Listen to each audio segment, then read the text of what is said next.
Genres.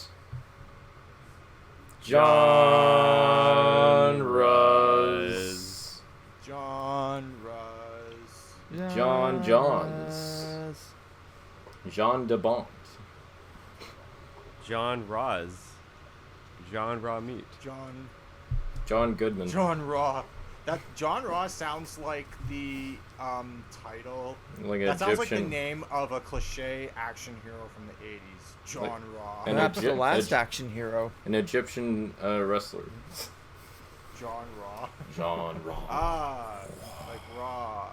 Oh, could you imagine that as the basis for a Mummies Alive reboot? Move over, Moon Knight. By God, New that King's sounds in like town. John Raw's music. They are the mummies. Do do do do do do do do. Alright, that's a fun Why word are we to say. here? I don't Because know. we're here. Because our parents, No, wait, no. our parents copulated. That's why.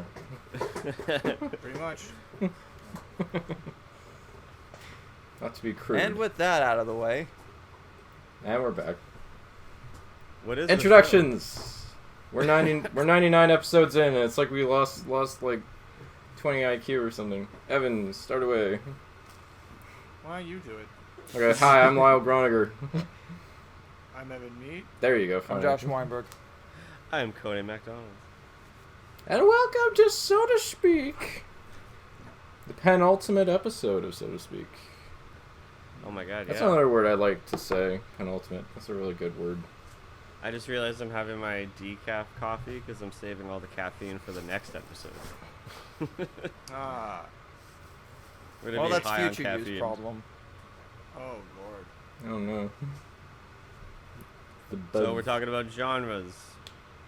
Evidently, as we said before. In I guess TV and movies, I presume? I picked movies, but I believe Josh picked a few TV genres, so... Yeah, all there are you- definitely a few that can work for both, but some that are specific to television. All you And couch mu- potatoes will not be excluded. And music. And video games. And the 4 basic food groups. We're doing it And all. Or you can watch Books. some of our older episodes if you want some of those other ones. All right, when you books. say 4 basic food groups, I think I know. Well, so when you say the basic food groups, I've got your groups. 4 basic food groups, but I can't remember. I can't remember if the 4 basic food groups are beans, bacon, whiskey, and lard, or the whipped group, the congealed group, or the chocolate-dastic. That didn't take long. Chocolate-tastic. For both Finally, a Disney we reference, referenced for both a Disney reference and a Simpsons reference, it took 2 minutes. took That didn't take long. 3 minutes. Just I as won't soon as do I that. find them. Yep. Was there? So I guess the I'm trying idea to for remember, this was there a episode SpongeBob is... one? I can't remember. Was it? By virtue of Wouldn't be a asking So to Speak about a episode if we SpongeBob checked off all the reference, boxes you now, wouldn't it? You said SpongeBob's name, thus making an in podcast SpongeBob reference. we gotta good. hit. We gotta hit all the beats. Daddy, would you like some sausage? And Daddy, would now you like a word some from us sausages? kids on genres. Yeah, There we so go. I guess what we're doing is I guess we've picked like a handful, and I guess the idea is we're gonna like mention which ones we like, a few examples of the ones we like most, and just what we like about the encumbering category, I guess. Sure. Encumbering, that's not a word. The Encompassing? category, yes. Who would like to go first? I'll go. Take it away, take it away, take it away now. All right, I'll start off. I mean, it would be like cliched for me to save like genre or save dramas for last because you want to go off on like an emotional note. But I'll start. I'll talk about dramas first. Drama. Yeah, I've always loved dramas. The tricky thing is that obviously, you know, dramas can have this kind of this way of like it could go too far where it can be sappy or manipulative, or you know, things can backfire just in terms of execution. Can I ask you a question about a manipulative drama versus a non-manipulative drama? Drama and genre sound very similar. I mean, drama. I think a few. Definitely a couple of very manipulative movies come to mind. Did you guys ever see this movie called Martian Child?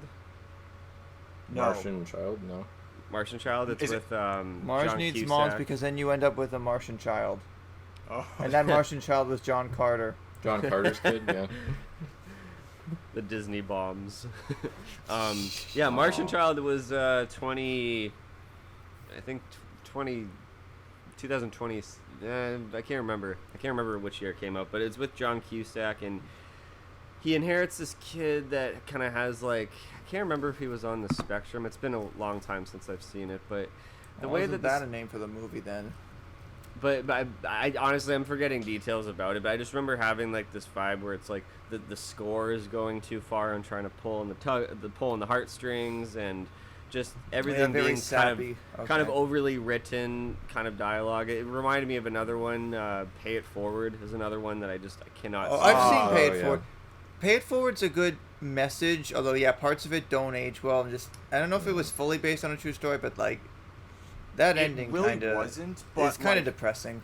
I will never. Okay, so I was talking with a good friend of ours actually, and when Pay It Forward came up, he called it like one of the most manipulative movies he's ever seen in his life. And this is coming from like when I was a kid and I saw Pay It Forward for the first time, I'm like, this is such a great movie. The ending, though, without giving it away, is heartbreaking. It's pretty sour.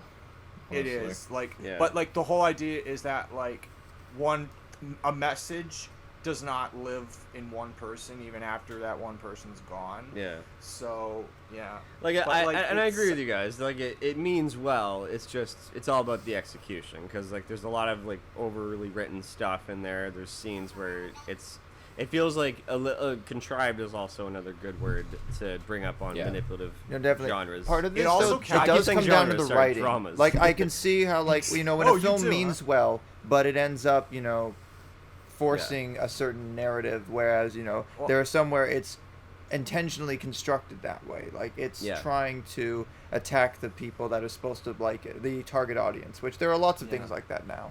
Like it, don't you mean like attacks like plays down to? I feel is a better term. Like plays down to the target. I can see. I suppose that's a better way of phrasing it. Or John, how it's not meant for the target audience. It's meant for this other audience that doesn't actually exist.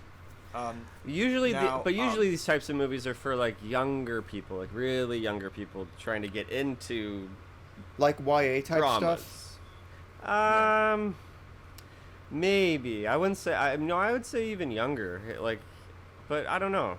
I want to give at least kids the benefit of the doubt, because like I watched The Truman Show when I was like 5 or 6, and I really got into that. Oh wow! Was that one of the first genres you've ever? First dramas you've ever seen? It's happening to all of us. It's infectious. Yeah. I think I was talking about that with Michael in the Pop Talk. Like that was like the first drama that actually legit made me cry as a kid. I think I remember my first. I think the first drama I ever saw was Forrest Gump, actually. Oh, yeah. I saw that, like, I know it's more of a comedy drama, but, like, it's, like... Dramedy. It's more of a modern thing now, but, like... Yeah, no, Forrest Gump's a great example of... There are some serious parts, but the greater overall tone is pretty heartwarming about just this guy who has these extraordinary adventures, whether they're all real or not. Just, he's just literally telling his life story to people waiting for the bus. It's like the mundanity of modern life mixed with the fantasy of, I guess, of daydreams in a sense. You could sort of see it like that. Yeah. He's like a fable of himself, yeah.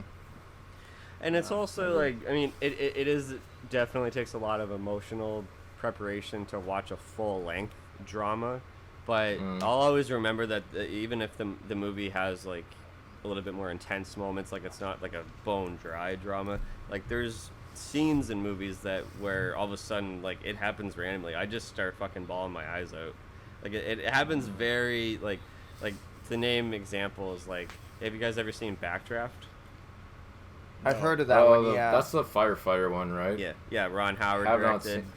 I haven't seen that one yet. Kurt Russell and one of the Baldwins. Stephen Baldwin. It was a Baldwin. There was a thing in Universal Studios, like an attraction themed around it for a few years. So there was a firefighter movie why is it called backdraft? What's a I think it has to refer to the term when the wind like goes through a building and can potentially make the fire even worse. If you open up a door when there's oxygen that hits the fire, it will ignite it. But the story is a bit out there where there's actually like a serial guy who's like plotting these murders with a serial arsonist. Yeah, it's a bit out there. But there's not to spoil it in case you guys do happen to watch this. There's just a scene at the end. As a kid, I had to have been probably like 8 or 9 years old, and my mom just looks over, and I'm just like upset. And then I just start bawling my eyes out from what just happened. And she's like, it's okay, it's okay. It's one of those times that we always bring up, like, I just lost it. What's Eating Gilbert Grape was another one that punched me. Oh, that was... Still need to see that. Pretty heartbreaking. So good. You know, as somebody that like knows people that struggle with obesity, I mean, those things always get to me. I mean, we all saw The Whale a couple months ago. You know, like it's that subject matter always kind of like tugs at me. Josh, did you see The Whale?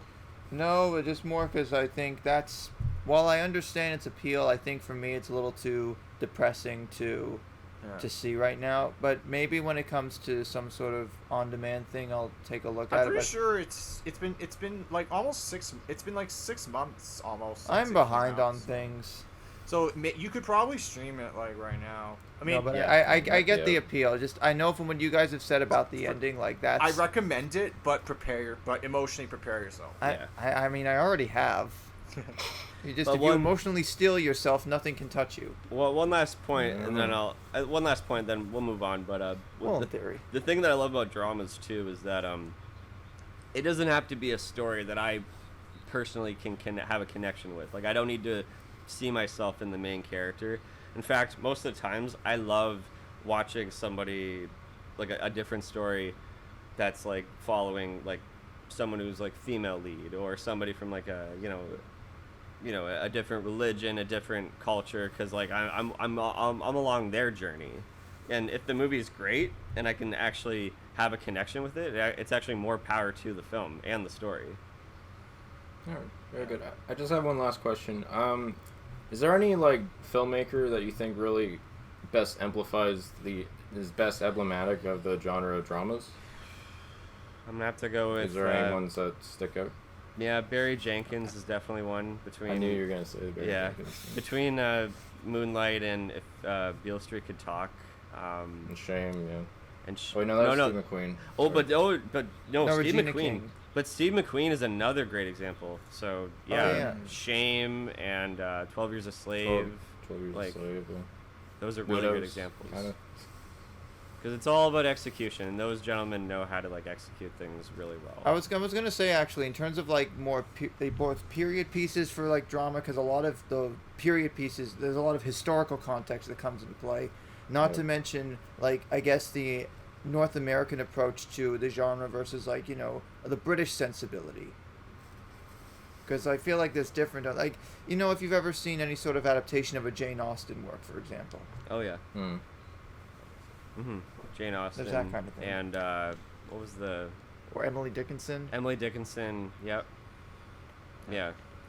And even just, like, modern adaptations, too, like, stuff like that. Like, Little Women, like, I think Greta Gerwig knocked it out of the park. Oh, yeah, the Greta Gerwig Little Woman I've heard was pretty good. Like, she just modernized it enough, like, to make it accessible, but it still stays true to the work.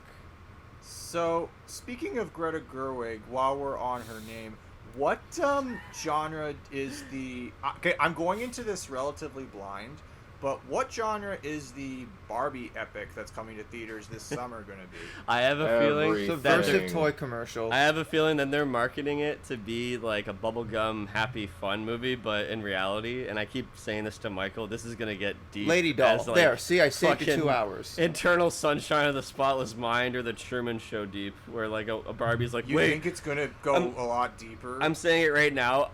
Margot Robbie's going to be like, wait, I'm an object being played by a girl? Like, there's going to be, like, an outside-of-the-box realization to it. I'm calling it right now. You got Noah Baumbach. You are a toy! You have Noah Baumbach and Greta Gerwig writing this script. There's no way that this is, like, a cash grab studio whatever, you know. I think it will definitely be better than most people would give it credit for.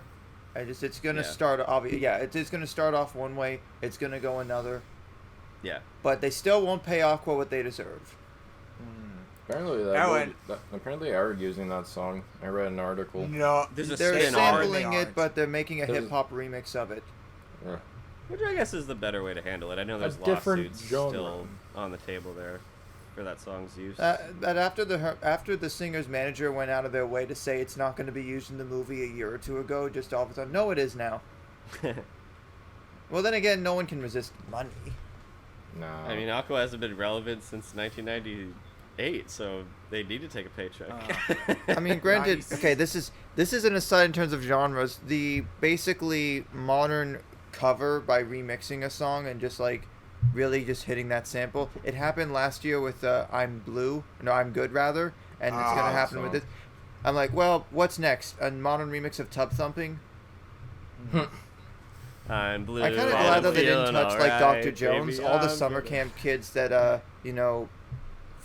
I know probably would not be a fan if they tried to do that with Dr. Jones. Put that in the Dial of Destiny. Dr. Jones, go. Oh, good, an end credit. That's a funny genre. Jones Serious movies with a hilarious end credit scene. So that's why I got a lukewarm response at Cannes. They're like, "Oh, Dr. Jones is playing." Oh, this is. I mean, this has been. How do we know though. that song wasn't written from the perspective of Miriam Ravenwood? You know. All right. Anyways, who's next? Well, you did dramas. Mine's somewhat close to that genre. Do you mind if I goes next? Of course. Well, I don't mind. We're all Canadians here. I don't mean, of course, like well, yeah. Of course I meant, mind. of course, go. You butthole. All right. Well, on the topic of dramas, my category is a little close to that element, but a little bit more of a punch to it, and that is the crime genre.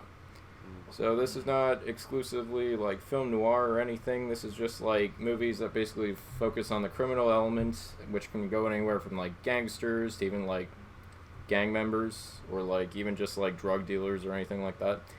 The thing I like about this genre the most is that we're just following like really unscrupulous people, and there's always like this thick air of tension in every single scene that I noticed. Like, especially, I think I've been trained to sense this now, because I grew up with Sopranos, and, like, Tarantino, and, like, Scorsese movies. And it's just, like, any time one of these people can just get, like, clipped or something. Like, if you cross these people, just, you're gonna be in a world of hurt. And, some movies actually, like, try their best to kind of humanize criminals. Others are just, like, almost like kind of like a caricature at times, but like one that I mean, I think my favorite would probably have to be Pulp Fiction. That movie's just like you take all these goons. How many times you talked about it? How many times I talked about it? I mean, we can talk about it for hours. I know Cody and I have, but just the fact that you can take like just regular henchmen and make them into like three-dimensional characters is actually pretty impressive. And there's others. I also really I was very surprised with how much I enjoyed something like Nightcrawler, which follows like this like guy who like breaks every code of conduct when it comes to like media coverage, but like nobody cares because the hunger for like devastating footage is too high. That's an interesting commentary though on like on that note of nobody cares. To where you need to get that angle. He's kind of like it's one of the things I admire about fiction is when you have a truly reprehensible character as a protagonist. Like, to quote, like, it kind of reminds me of something that Pat said in the Breaking Bad Better Call Saul pop talk. Like, there are characters, like, when you take, like, a Walter White type and you take the characters who are, like, essentially antagonists, like, you can't stand to hear them, like, knock the protagonist, but they're not wrong. Like, later in going back to Nightcrawler, later in the movie, like, as, like, his methods of collecting this footage gets shadier and shadier, like, he gets himself investigated, but the investigation winds up running into a brick wall, and they can't get him on any charges. But the cop who leads the investigation, like, just looks at him like, you and I both know that you did this. I can't put you away for it, and that makes me mad, but we know you're not in the right here. And they don't even have to say it. Like, they can just, sometimes they can just give a end look. Of watch happens. Yeah. No, there's always it's always been a popular genre. I mean, like that's why cop shows are being made every single day. They were like, why there's always investigation shows or like true crime. I thought that was with ghost hunting. I mean that's. I have a commentary on unscripted programming that'll come later. Yeah. It's always pretty commendable when like filmmakers like Tarantino, like they'll do a little bit of a spin on perhaps a subgenre, like a heist film. Like he said, I want to make Reservoir Dogs. It's a heist film, but the only thing is I'm not going to show the heist. Not going to see the heist, no. That's not kind of like Dawn of the Dead, in a sense, because like the main characters are kind of like questionable people, but then, you know, there's a whole vampire underbelly, and then they end up becoming, you know, heroes by the end. Yeah. I just like, one thing I really like too is like like how we get into the characters and how methodical they are to pull off like incredibly like risky heists. Like I recently watched The Taking of Pelham 123, and the writers of that film had to be very, very careful not to be too good at showing how you could like abduct a subway train, because it's like we don't want copycats. We really don't want people. There's always that aspect of anything involving, especially stuff based on real events. You know, you always have to be very stringent to not encourage copycat stuff. I feel like Michael Mann does. Law enforcement, just for the record, law enforcement will monitor a lot of productions to make sure that the movie isn't too accurate. Oh, they did. Michael Mann's pretty good at this too, because I watch things like Thief or Heat. Like his movies do a really good job of showing the talent that has to be involved to pull off some of these heists, and like you have to be like the best of the best to like get away with it. Like you guys should really watch Thief. It's a little long, but it's really good at getting into the head of a criminal and like the people he has to affiliate with in order to get like any sort of like reward for his hard work.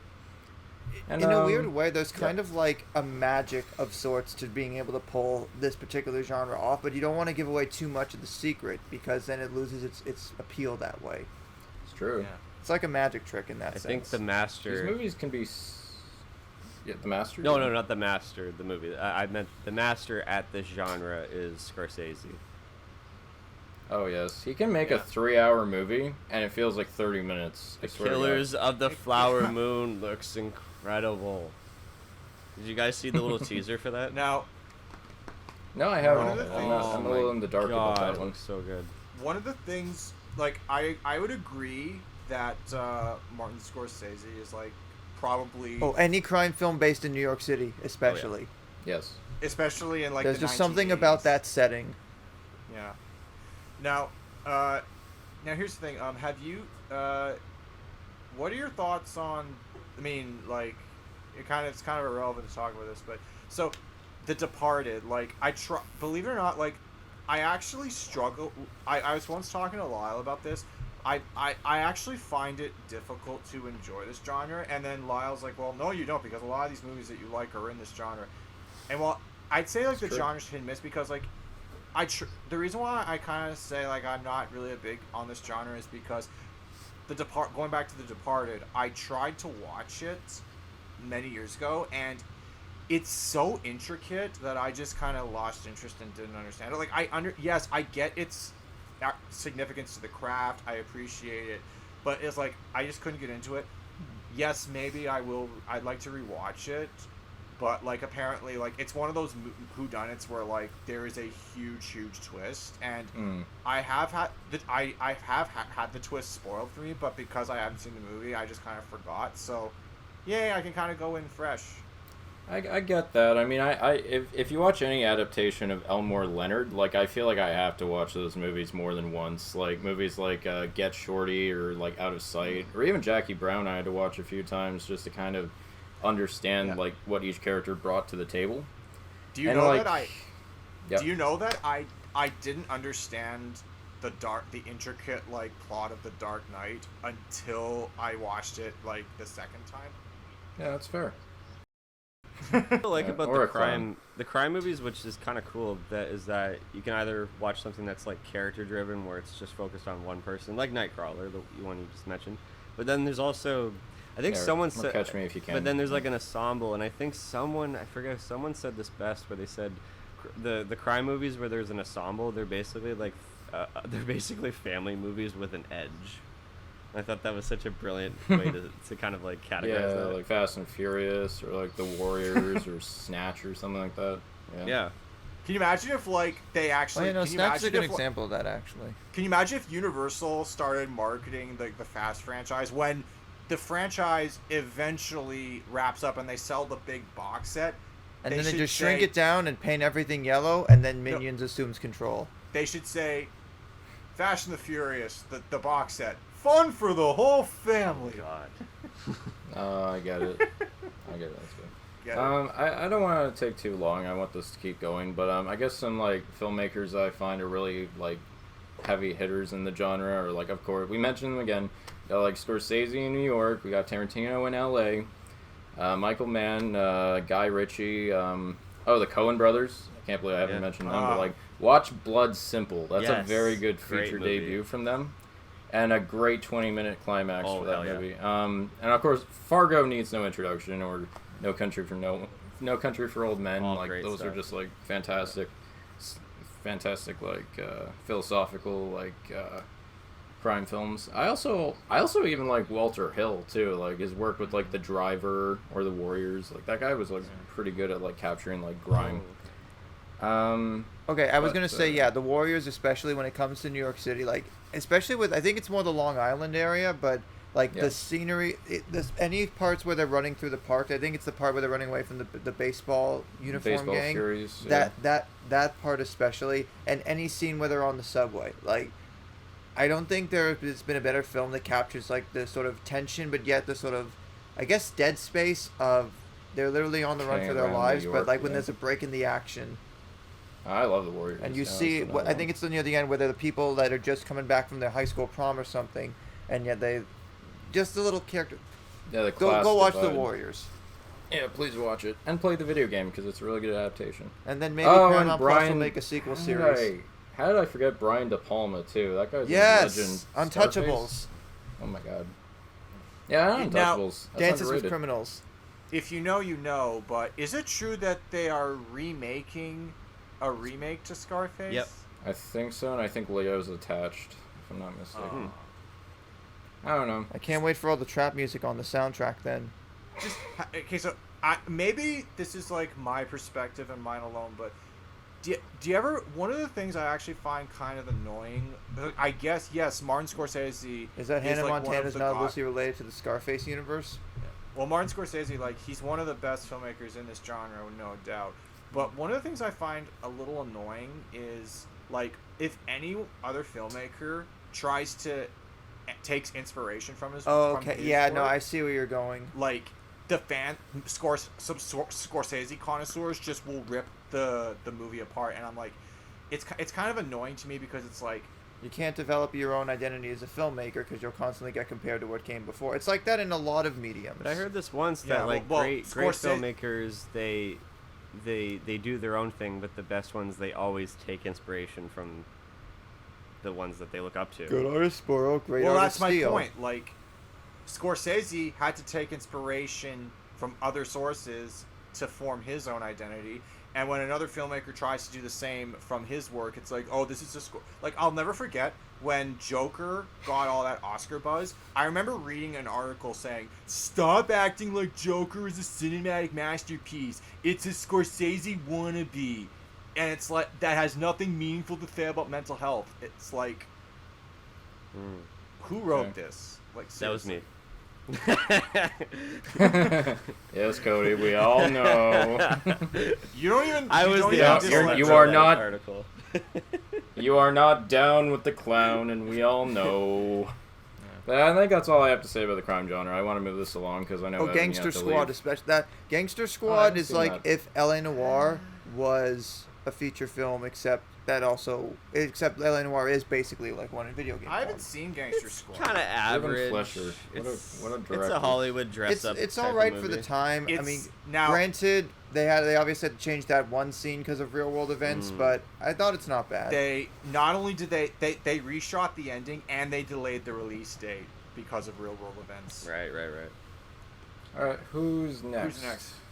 I guess I'll go in the middle because I've only got a few. Because I figure I try to limit mine to what have I not talked about on this show yet. because a few of the other ones that have been discussed I've already talked about in some way.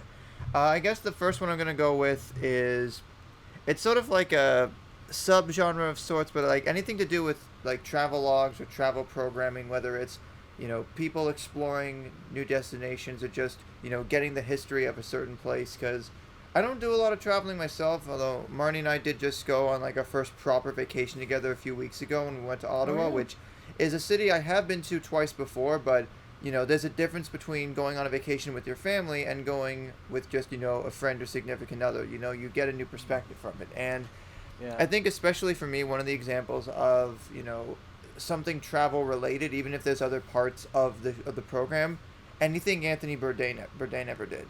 Because No Reservations in Parts Unknown, you know, you get to know the guy as well as get a feel for the places he's visiting. And I think especially, you know, the charisma he brought to those shows make it just like a great way to experience things. I also enjoy, I mean, this might be me being the, you know, biased guy that likes looking at old theme park footage on YouTube. I always enjoy when there's, you know, sort of showing, you know, what's new at theme parks, or just, you know, the history of how entertainment places have come to be, because there are so many places around the world to go to. And I find it's much easier to just watch content on them, and much less expensive too, because I love being it. That's the beautiful thing about digital media. It can connect people all across the world, especially when there's like unique things that you would have you can't find that anywhere else. So watching stuff is very informative for me. So I guess aside from Parts Unknown, I mean, there are like the Travel Channel, but I don't know. I think I find the best way to like find stuff out, probably there's some documentaries about, you know, some of that stuff as well. It's more like it's a short little beginner one, because I just was trying to think of, you know, ways to challenge myself. But there's lots of I guess good examples. I mean, as an example for me of like old media that I'll still watch every now and again on YouTube, people actually have uploaded the old vacation planning DVDs for like Walt Disney World and Disneyland, and so I like watching those just to sort of, you know, it's like a time capsule of a certain point in time where, you know, it wasn't so much about putting in new things to get people to come that's based on IP that's been acquired. It's more about, you know, original ideas, or at the very least, more of a third-party sense of, you know, entertainment and attractions and stuff. I guess that comes from working in a theme park for a few years, you know. You learn a bit about how that works and how to try and get people to come visit your place. And it's nice, at least it's nice to know that there are places in North America and around the world like that, because... Well, what I find so kind of fascinating about this like style of like media and content production is that it's evolved from primetime TV like to YouTube, and the look is like almost indistinguishable. Like case in point, that's true, especially with this genre. You know, a lot of it sort of really evolved in that sense, where you could look at a lot of stuff on YouTube, because that's more or less where the future is, in a sense, at least for this subgenre, I'd say. Now, because I actually have a recommendation for you if you're into this kind of stuff, Josh. Because you know me, like I've always been like deeply fascinated by planes. I love traveling on planes, and I love traveling on trains. There's a guy and automobiles. Yes, I love me a good road trip. Maybe I'll talk about that genre in a bit, but we'll see. So there's a case in point.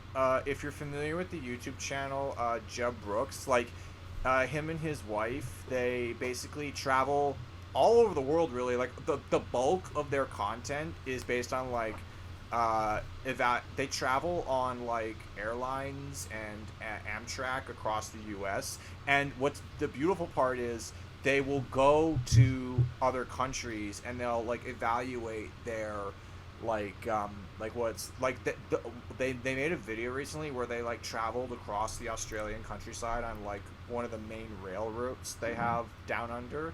And there's a real like charm you get to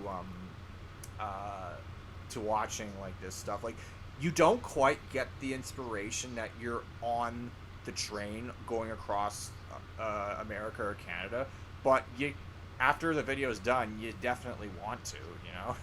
It's a genre that, you know, it does make you want to get out and just explore your area, just because there's a lot of, It's like that one song. There's a whole bunch of world in our backyard. Oh yeah. Now, just I recommend Jeb Brooks' YouTube channel. Check it out. Yeah, I do. Like for some local examples, there's a guy that will actually film in like 4K. He walks around various parts of Toronto or like various other places. Are you talking about RM Transit? No, I think I forget the name of the channel, but I'm sure if you look it up, you can probably find it. As well as a guy that will drive around different places, and I think with a dash cam or a GoPro or something, so like you can see the road, just things like that. Whatever makes you feel like you're exploring stuff. But of course, nothing beats the real thing. I do enjoy that YouTube channel, Defunct Land, that goes. Yes, through all these, Defunct Land is a great historical channel for like the history of obviously defunct places, and the side one, Defunct TV, the side series. That's a lot of fun to watch as well. I fancy myself. The rides never were. I fancy myself a really big kind of mini doc connoisseur. So like channels like Vice and Vox really help me out with just like understanding like little niche things about culture and like maybe perhaps like pop culture and just shit like that. But it's an interesting point someone brought up about like how there was like a smooth transition from like cable to like content on YouTube.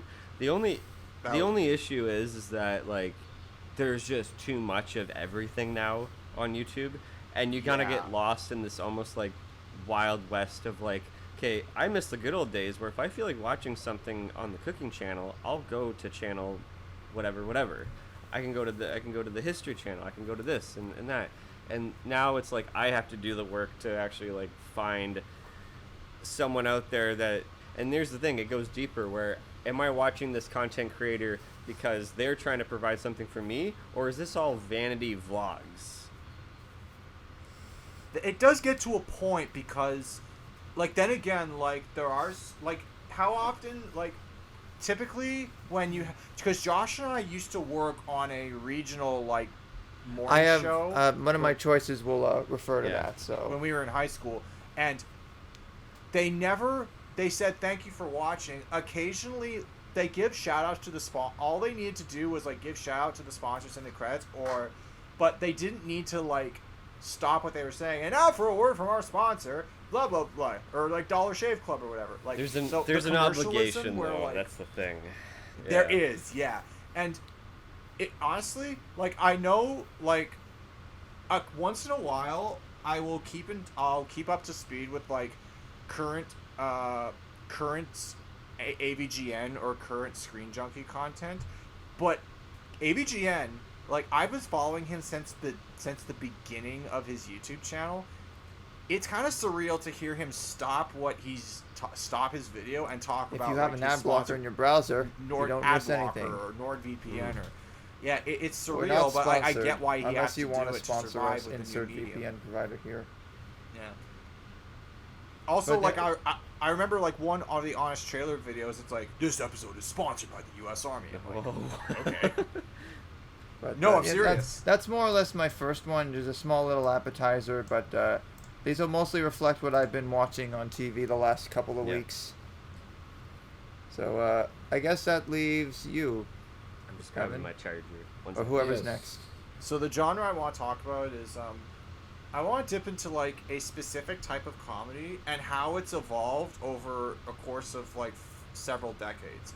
I want to talk about spoof comedies, like probably, and you kind of know where we're going with this. So like in our downtime, like sometimes we'll just hop on a video call and we'll table read scripts that for movies that have already been made or transcripts. And it's fun to like just it's like putting on a school play but without the failing grades, you know. And with zero set design, no production value. It's basically a table read, but so like a good spoof respects the original but puts its own spin on it to where you don't feel left out if you don't recognize the material it's spoofing. But here's how I okay, so but not the Seltzerbergs. Maybe you can add to this, but like for me, like this, I've seen this movie like once or twice, but like it is Airplane is probably the quintessential like spoof movie because it's one of those things that just everyone goes back to.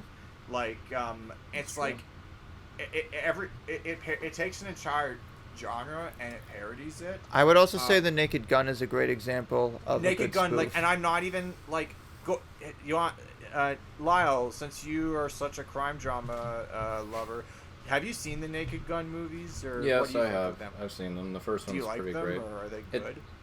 Yeah, they're The second good. one has its Leslie, moments. Leslie Nielsen. I don't remember much of the third one. I've only seen the first one, to be honest. The first with one's you. the best one. Yeah. I like the way the villain dies at the end. Oh yeah. That's how my mother died. Yeah. Well, I know he's not a director, but like Leslie Nielsen was. He's in a lot of Oh my these. god! Well, his delivery is what sells it. Everything's so deadpan. like, He's So the reason why I am want to talk serious, about, like, and don't call the me evolution of Shirley. this genre, like, when you look at a movie like Airplane or Spaceballs or Blazing Saddles, which by the way, when I saw Spaceballs for the first time when I was 10, and like I was high on Star Wars fandom, and Yeah. I hold Spaceballs in as sacred a regard of spoof movies as I do when I saw it 20 years ago. But like as soon as I told grown-ups, I watched Spaceballs because I was born in 1992 and Spaceballs was released in the late 80s. When I told grown-ups, I saw Spaceballs. Every grown-up without fail told me, "Oh, if you like Mel Brooks, have you watched Blazing Saddles?" I'm like, "No, I haven't." But I watched Blazing Saddles during COVID, and I laughed once, but I just did not care about that movie. Well, Evan, how many westerns have you seen? Quite a few. I've seen The Magnificent Seven, The Good, the Bad, and the Ugly. Like, I get what it's doing. Same thing goes for Robin Hood Men in Tights. Like, I get what it's doing, but like, yeah, that one's a maybe little I lame. would have laughed. It needed more harder, Bryan like, Adams, clearly. I think because later spoof movies, what they fail at so bad is that all they do is rely on your awareness of what they're making fun of without actually writing jokes to where, like, it's just Well, like it's, The I jokes wasn't are more going to referencing current Yeah. things that will Yeah. date it within a Like, few years, as on that opposed to note, fucking original Iron material Man. that Yeah. works within its own universe. Well, on that Yeah. note, the guys who watch too many movies are the best example of that. Like, I have like Lyle, what was that? movies. and I watch too many Well, like, movies. so I don't want to I become have one of them. No, the guys who watch like that. They're like It is production level, like. inevitable. I have seen scenes from Meet the Spartans, and only a handful of them are actual like jokes. Like, but a lot of them, like, it's like, oh, remember this movie that came out in 2007? Remember like this disaster God. movie? I had a I've seen- roommate. I had a Yeah, roommate of mine. epic movie was a thing. Yeah, I had a roommate of mine who made a list of his top 10 favorite movies. And I think Epic Movie and Meet the Spartans were like in the middle of that I list. thought, and I met this guy, and I thought he was pulling my leg. Like I was like, I don't think it wasn't being ironic either. I he I- genuinely like, he loved that couldn't movie. believe loves these this, movies? and I didn't want to be insulting because I thought he was. I thought he like was like oh, that's the joke. He's naming. I couldn't believe it. He watched Well, if it it's like any- once a week. Oh my god. Well, anyways. I mean, so- when I was younger, I liked those types of movies, but then I grew up and I'm like, yeah, there's not a lot to any of this, and it's all pointless. But- Although I did like so we're superhero talking about movie. so when It was when so it comes to this genre, what I find so curious about its evolution is this: like, when the genre in the 70s and 80s, like you take something like Airplane or Spaceballs, there's zaniness to it, like. Well, I'm stuff sure that there were certain substances that made that a little easier. Well, yeah, no, but like the point I'm trying to make is yes, that's probably true.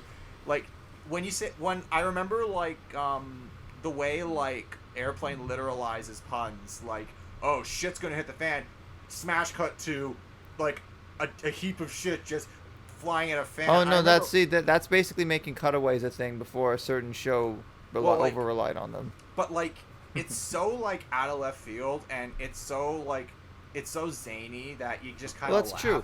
Like, But, for like- example, with Spaceballs, a lot of the side characters and the side gags, they're only there for a few seconds, but that's why they work so well, because, it's like, like this- it doesn't overstay its welcome. Like the comb scene. Yeah. Comb the desert. Oh, and then there's also I like that when they play on the dialogue and they have scenes where characters take the dialogue literally. Too seriously, yeah. Like in small doses, that kind of humor is very welcome. I think the one group of people who do that the best are like the Zucker brothers and Abrams, like with like Top Gun or not Top Gun, Top Secret and Hot Shots. Have you seen that movie Top Secret and Hot Shots? Hot Shots Part 1 and Part 2. Those have some hilarious moments in there. Part 2 is my favorite. Jesus. As time went, so case in point, as time went on, genre parodies and parody movies became more clever, and they became more grounded in like realism. Like take realism. Like Tropic Thunder for example. Absolutely zany situation, but like the out of left field jokes, like it's clever, but it's like this. I believe that this is a crazy premise, but I actually kind of believe that in the context of our world, this is something that could happen. Yeah. Like I'm not taking it too literally, but like it's more grounded in realism. Galaxy Quest, another great example. Like they're actors who are all of a sudden forced to play their parts on a real Star Trek, like once beloved Star Trek knockoff. But the whole idea it's Buzz Lightyear of Star Command before Buzz Lightyear of Star Command. This is actually interesting. Let's just do a semi-smooth transition because like I'll just say right now like comedy is a very big genre that's in my life. So we can continue talking about this, but I'll add on this. Of course. But like comedies, because comedy, you guys know me, or at least I hope you know me by now. Like it's been a few years since we've done this show, but if you don't know him, as you can tell, I generally laugh at kind of everything because of this very bad thing that I have is I just don't give a fuck. It's actually no, because it's like whenever you laugh at my jokes in the group chat, it's like, oh good, someone got it, and then no one. Sometimes I understand the intent behind something that is exaggerated, and that's the most important. You know what? Hang on, I'm gonna send you guys, and I'll actually read this off to you. I made years ago this photo that is like the 10 things that comedy needs to have. I just sent it to you now. I forgot that I unearthed this. Just read it off to us. So like send it to us. So like number 10. Always remember, comedy is subjective. You know, I think along with that and perhaps horror. I don't know if horror is going to be brought up eventually, but we'll see. But like those are two things that are like the most subjective. Like what scares you or what makes you laugh. You know, like just always remember that. Like some person might not find that funny if they just think, didn't make me laugh, or maybe it went too far or whatever. Just there's always a respect behind that. The next one is like try to aim for like sharp, witty satire because everybody loves that. People like the cleverness. We as humans like to point out like, that's interesting that it tapped into something, you know? Play into the audience's expectations. I mean, fucking Zucker Brothers and Abrams does that all the time.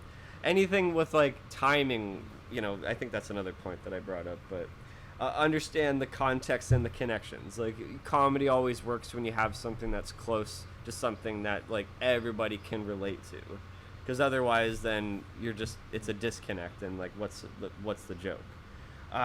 Like show something relatable. Yeah, I basically just said that. Like for every idiot there always should be a normal person paired up with them to see their reaction to the idiots, because like their confusion or anger is the key. You know, like most comedies where like there's the straight man and there's the idiot, like that's always like comedy gold. Lower someone's class or put them in misery, like that's always hilarious. Like because people that are stuck up should be brought down. It's I think someone said it best, like it's funnier when like a rich snob falls down the stairs as opposed to an old woman who's just innocent. You know what I mean? So it's kind of it's basically like saying it's better. No, that's pretty funny. Down than up. Unless it's up. It kind of reminds me of that joke in right, Joker where like he goes on the Murray Franklin show and he tells this joke about like how what happens he died. And, like, it's the police, ma'am. Your son's been hit by a bus.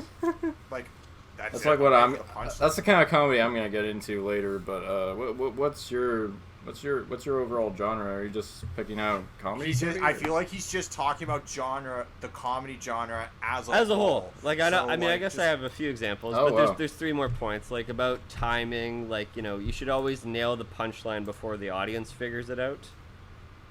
because that always happens. That's where you're like, oh, I wonder where this is going, you know, and it's not funny.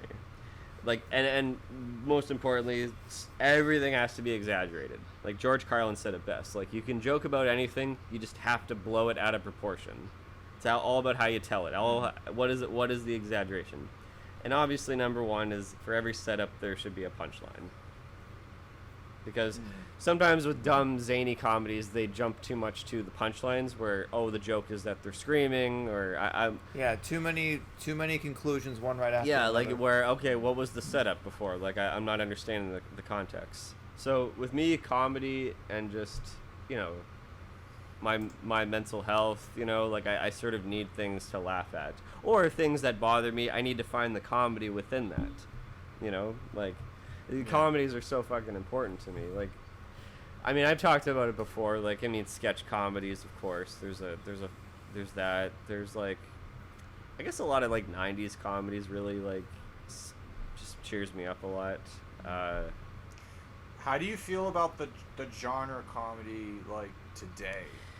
You know, I haven't, and it's funny. In a few hours from now, Veronica and I are going to go see The Machine. It's Bert Kreischer's new movie. I know it's probably... You've been looking forward to that. I know. Is that the one where... Is there time involved in this machine? He gave a shout out to The Rock on Instagram for that. Well, it's based on a comedy bit that he did when he was involved... When he got involved with the Russian mafia when he was 22 years old on like some college road trip. And the whole joke of this movie is that he plays himself, and years later, after the bit blows up on the internet, the Russian mafia actually tracks him down to get like revenge, and it's like... They pitched it as it's The Godfather Part 2 meets The Hangover. So I'm like, okay, it's probably going to be a stupid, zany comedy, no expectations, but I just want to laugh because I listen to him daily on his podcast with Tom Segura. So there's that, but like I don't watch too many comedies today. In fact, when we saw Jackass Forever, that was probably the hardest I've laughed at a comedy in years. Because I just don't watch that many comedies. And that goes back to Josh's like genre where it's like, that's real. They are professional clowns. Well, you read the disclaimer that shows up at the beginning of Jackass. I just think today, like I you know what I think it was? I think Horrible Bosses was a watershed film. There was something about that movie where I noticed every single comedy that came out afterwards was always just, oh my god, this thing happened, screaming, improv, blah, blah, blah, blah. Well, you also have to remember, I believe Charlie Day already broke out from It's Always Sunny, and he was in that movie too. You see where I'm going? Yeah. No, the Judd Apatow. Not to knock on. Yeah, no, especially with that sort of the whole frat pack style of writing as well, where it's just, you know. Oh, I invented the comedy. We'll do it. I invented the comedy meter bracket. We'll do it in post. You know how I go it as? Stupid thing Top sucks. tier is like the Cordano trilogy or like Mighty Python, like Edgar Wright. That's like top tier. Right underneath it would probably be part of it though. With that is the sensibility too, because especially with British comedies, the wit is a lot drier, but as a result, the jokes pay off in different ways, and that's going to affect your enjoyment of it. I would say right underneath it would be like the Apatow kind of crew, where it's like, yeah, there's some good jokes in it. Maybe it's a little self-indulgent, but like it still works structurally, and there's like good bits in it of improv. Okay. There seems to be more misses than hits. I would say I would say hit or miss in the middle would be like we watched This Is 40 a few months ago, and I remember at the time when it came out, like 10 plus years ago, I didn't mind it. It was fine enough, but now it just kind of feels like it's a half an hour to 45 minutes too long. That's how a lot of Judd Apatow for you. Yeah.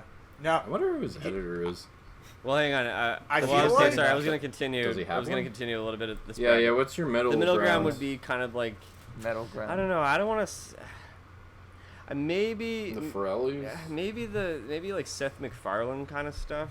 I don't know, because Ted kind of works as a narrative movie. I'd argue that's a little lower. Well, I would say lower than that's the Happy Madison crew.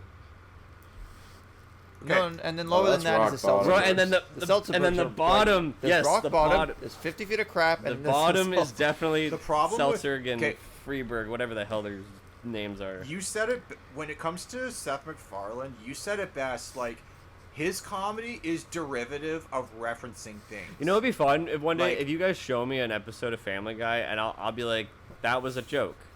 That wasn't a joke. I'll just point out all the things that are actually would categorize as a joke, or and then you or do is the it just math as a on every reference? single episode, and you put out an article saying, "I've calculated the total joke percentages from every episode of every season, and here's the best season to watch." South Park. Hit or miss ratio. Hit or miss ratio. South Park actually Ratio South guy. Park? Hey, look, I came up with a new episode title. It's like a baseball card for every That'd be episode. great. So what tier? Where on the comedy scale are Trey and? Oh, they're Matt? top. 100% top. Probably top. I'd say like towards the top.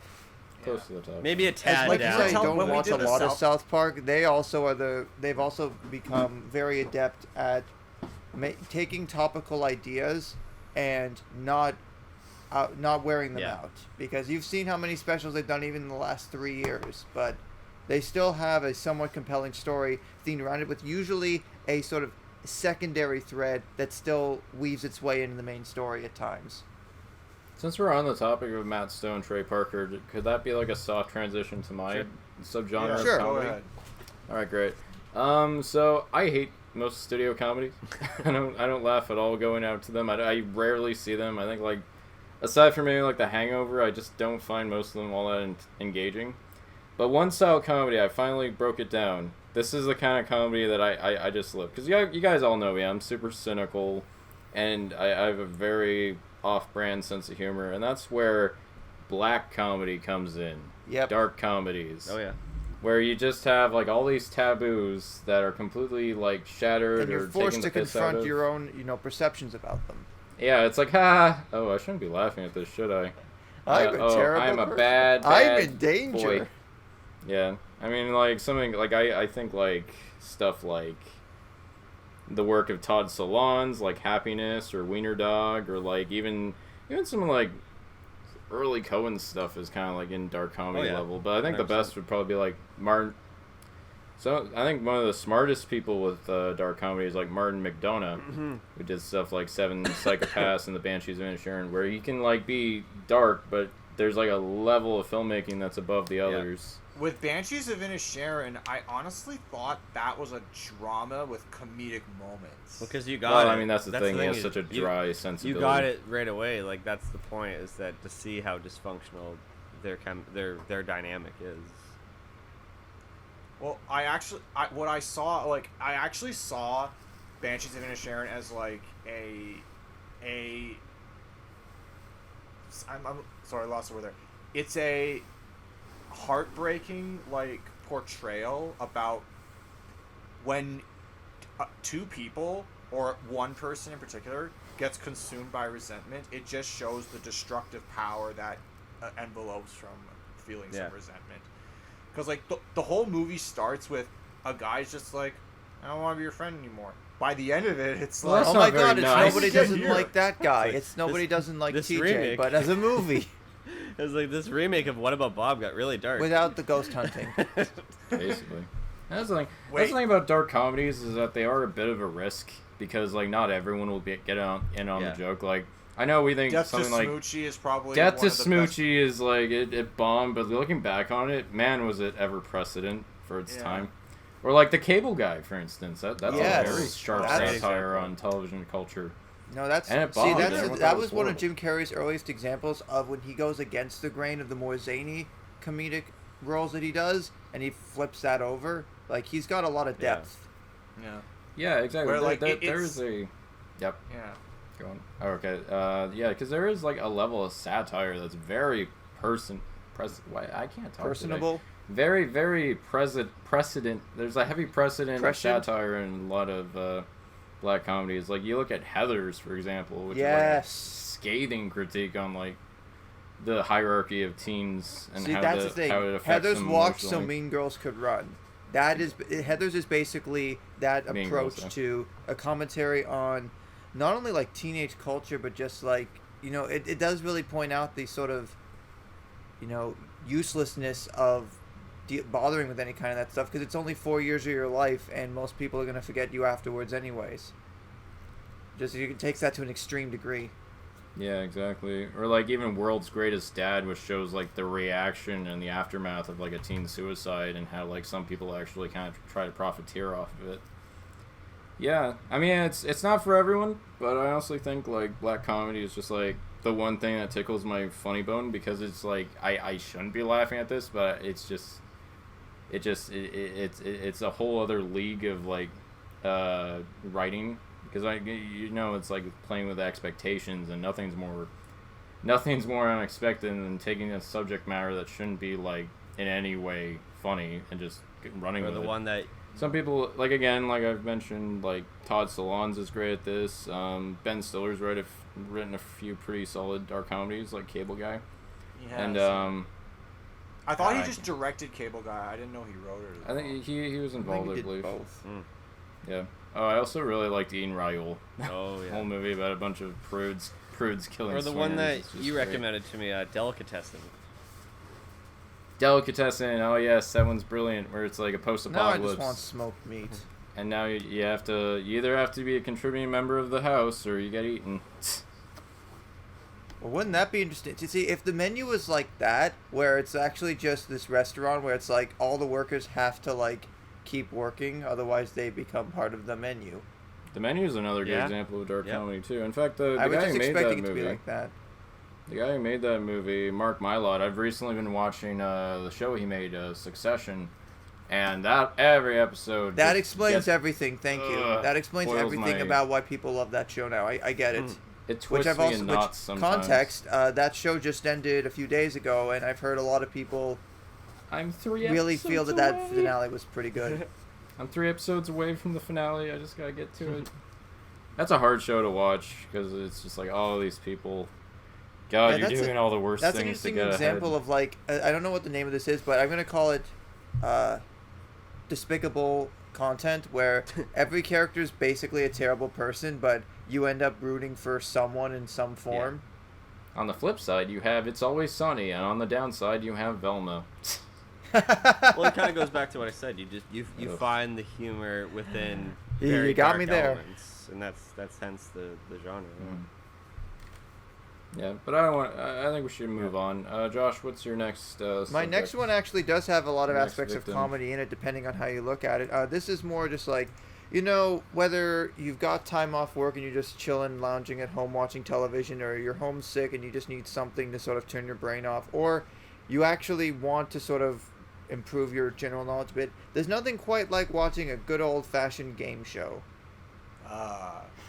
Especially when it comes to Game Show Network, which isn't as available in Canada as it used to be, because apparently I've been looking, Rogers doesn't appear to have it anymore, at least the Ignite packages. Bell still does, but when I was a kid, there was something, and this is a great example of, like, it started with stuff like Match Game and Let's Make a Deal and The Price is Right and Family Feud decades ago. But in 1999, when Who Wants to Be a Millionaire first came on, there was something about that show that swept America and I guess Canada by proxy, and just that was a big deal. There's a reason why Slumdog Millionaire years later went on to win to be a Best Picture winner. Some game shows have that perfect combination of, you know, for me, I like trivia. I like trying to, you know, feel like I know more about things, even though I've kind of sort of come to the conclusion that no matter how skilled you are at something, how good you think you are at something, there will always be someone that is superior to you. But just like the tension and the stakes, it is kind of like any good drama in the sense that, like, you know, there's a lot of life-changing money that's up for grabs, and whether it's some sort of skill testing thing, whether it's questions or having to use, like, put words together, like, there's a lot of different examples. I mean, for me, I always like, you know, the games where there is a bit of luck involved, or there's a bit of, you know, there's a bit of a randomness to it, especially with Let's Make a Deal, especially now that Wayne Brady's the host. Like, oh, he's the host. I've said I've loved Wayne Brady since his Who's Line days, Oh, yeah. and I feel like he is the perfect fit to be a game show host, just because he still brings that comedic timing, but just like it makes, you know, a show basically about trying to get as much a bunch of prizes, or especially with the big deals where there's like you win every single thing on the final showcase in addition to a bunch of money. Like, it's not really like low quality programming by any means, but you do kind of have to be in a certain mood, I guess, to want to watch a lot of these. But sometimes when I'm here working, I'll have, I'll watch some stuff on YouTube or some clips, and I'll put Game Show Network on in the background. And especially with a show like Family Feud, Steve Harvey. Those teeth. Steve Harvey. Those his facial teeth. expressions alone sell a lot of the dope. Okay, anyone that has not seen the Naked Grandma clip, names. You need to see the Naked Name Grandma. something you would yell out to your wife in the middle of the night, and someone just says the most like bizarre thing, and Steve Harvey just has like this like he just looks around. Like he does a good job at selling like he's baffled. I really can't believe that you just said that. I'm really questioning my life choices right now. But I mean, definitely for like some newer shows, I actually find myself quite enjoying America Says, which is one of the shows that John Michael Higgins hosts. And I think there's something about John Michael Higgins where, like, I mean, I've seen his work in a few different movies and TV shows, especially as one of the judges in the Pitch Perfect trilogy, where, like, he's got his moments where, like, he's subtle, but you know that he can definitely make you laugh. And I feel like he does sort of balance that out in there. I'm also, of course, can't mention game shows without two of the GOATs, Wheel of Fortune and Jeopardy. Rest in peace, Alex. Alex Trebek. Anytime Netflix drops like a whole season of Jeopardy on there, I always watch it. That was surprising when they did that. I always watch the whole thing. Although I don't know if all of them are on Paramount Plus, but they should be. Oh, are there some on it? The fact that I would think there would be because they're both CBS shows. Maybe I'm wrong, but as a cultural moment, I remember in 2004 when Ken Jennings went on his run, and I remember kind of liking Jeopardy before that, but I feel like that was the moment where a lot of kids, especially that wouldn't normally watch a lot of that programming, like that was like one of those general things where everybody knew about that. You want to know too? One of the things I do every time I go back to Windsor to visit my folks. So the two channels that I always, oh god, and Veronica fucking hates it when I do this now because I do it every time. The two channels I always throw on the satellite are like the Stingrays, like retro or vibe or whatever, just for background music video purposes. Oh yeah, Stingray. But then anytime Cash Cab is on, I'm throwing on those reruns because Cash Cab is beautiful. The guy from Cash Cab seems like Adam a cool Grove, dude. Yeah. That was always kind of interesting because it's like the people that win a decent amount, it's like, they could very easily remake that concept with Uber and Lyft or Lyft. They could. Ubers or Lyfts or something like that. 'Cause it's the same idea. Have you guys watched Cash Cab? But yeah, I've seen it. I know the premise. It's cool because like you're watching and you're like, hey, I know that neck of the woods, in Toronto. Oh, Deal or No Deal. That's another. I didn't watch too much Deal or No Deal. Mandel. It was kind of an interesting subversion because before that, Howie Mandel was basically known as like I'd say a decent comic in the 80s and early 90s. Although I knew him more as a kid for Bobby's World, although that was definitely not. I mean, he made that and he voiced the character, or at least he just created it, but it wasn't the same. With Deal or No Deal, you still get some of those comedic timings, but like that was a huge deal too. As a side note, in Niagara Falls there was a Deal or No Deal like arcade game, and that was fun sometimes to try and see if you had the $1 million case and get a bunch of tickets. Whoa, guys, okay. I was also going to bring up Who Wants to Be a Millionaire because that's obviously a staple. That's a great show. But I actually just unhatched like a memory, and I want to know if this is true. Who was the guy that did the voice of the I guess it was the brother of Hopper from A Bug's Life? Richard Kind. Richard Kind. He was also in Curb Your Enthusiasm, if I'm not mistaken. And Inside Out. Did he win the $1 million? I don't know if there were any celebrity episodes where he might have won something, but I can double check that. I just recall like watching that with with somebody, and they were saying like, "Oh, that's the guy that does the voice of that guy from The Bug's Life and all that." And then like we watched the whole thing. No, but he was also in Spin City. And like he won, and I remember like him like when they drop all the money from the ceiling, and then he's like trying to catch it all, like he was losing his mind. Like that was probably somebody else. Was that someone else? Okay. I just vividly thought it was him that won. It was a big deal when I think his name was John Carpenter. He was the first guy to win the $1 million because like you can watch the clip of it on YouTube. Just the confidence and bravado. Like he calls his dad basically to say, "Hey Dad, I just want to let you know that I don't actually need your help and I'm gonna win the $1 million because." And then he goes on to answer the question. But it's like that was a huge deal because $1 million in 1999 obviously is still worth a lot today. It was worth a lot then, but like that was the largest amount of money given away on a game show to that point, and really probably ever, because some shows now you're lucky to see, with the exception of maybe the $100,000 pyramid, which is another old school game show that's seen a big revival now that Michael Strahan's been hosting it. Yeah. I found myself watching that one quite a bit. Also, just as the show. I remember when I was a kid, I really... Go ahead. Okay.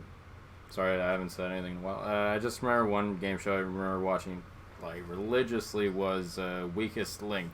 Yes. I quote, every time someone leaves, I quote her, you are the weakest link. Goodbye. Oh, that's what she says on the show, right? Posting of it isn't too bad. Do you guys remember this game show on the Comedy Channel called You Bet Your Ass? Yes. Yeah, I remember And that. the female host on that show went on to star in Little Mosque on the Prairie a few years later. Which was kind of a very pretty girl. Little Mosque on the Prairie. It was actually a pretty solid CBC show, which is now on Disney+. That was a good one. That was fun. I'm trying to think of some other good ones. There was Password, which, while that also has a newer version, I kind of remember the old one. There's Lingo. There's Chain Reaction. There's Whammy, and the Press Your Luck, and then the Whammy version, the all-new Press Your Luck. Those were fun. Yeah, there's so many good ones. Trivia ones are always the best. I guess to sort of conclude it. We're going to be... There's a long list. Yeah. I mean, I don't mind staying a little later because, we'll keep it going. Context, I had a later breakfast, so I can stay a little longer. But game shows, it's sort of like the next step up from just stuff you could watch on YouTube. Believe it or not, stuff like Jeopardy and Wheel of Fortune, when I still lived at home, my family and I would watch, I think it's on Channel 9 here in Ontario, Yes TV, or at least in the GTA. They still air Wheel of Fortune and Jeopardy. I think it's weeknights from 7 to 8 p.m. or something like that, or 7:30 to 7 to 8. So like it is like appointment viewing. You sit around with a bunch of family and you watch it and you try and get everything right. And even when there's like web games of it, you if you don't compete against yourself, your family members, you compete against yourself. There was even an attraction at Disney World. There was like the Who Wants to Be a Millionaire experience where you could actually play a real live game of Millionaire and win some sort of prizes or something.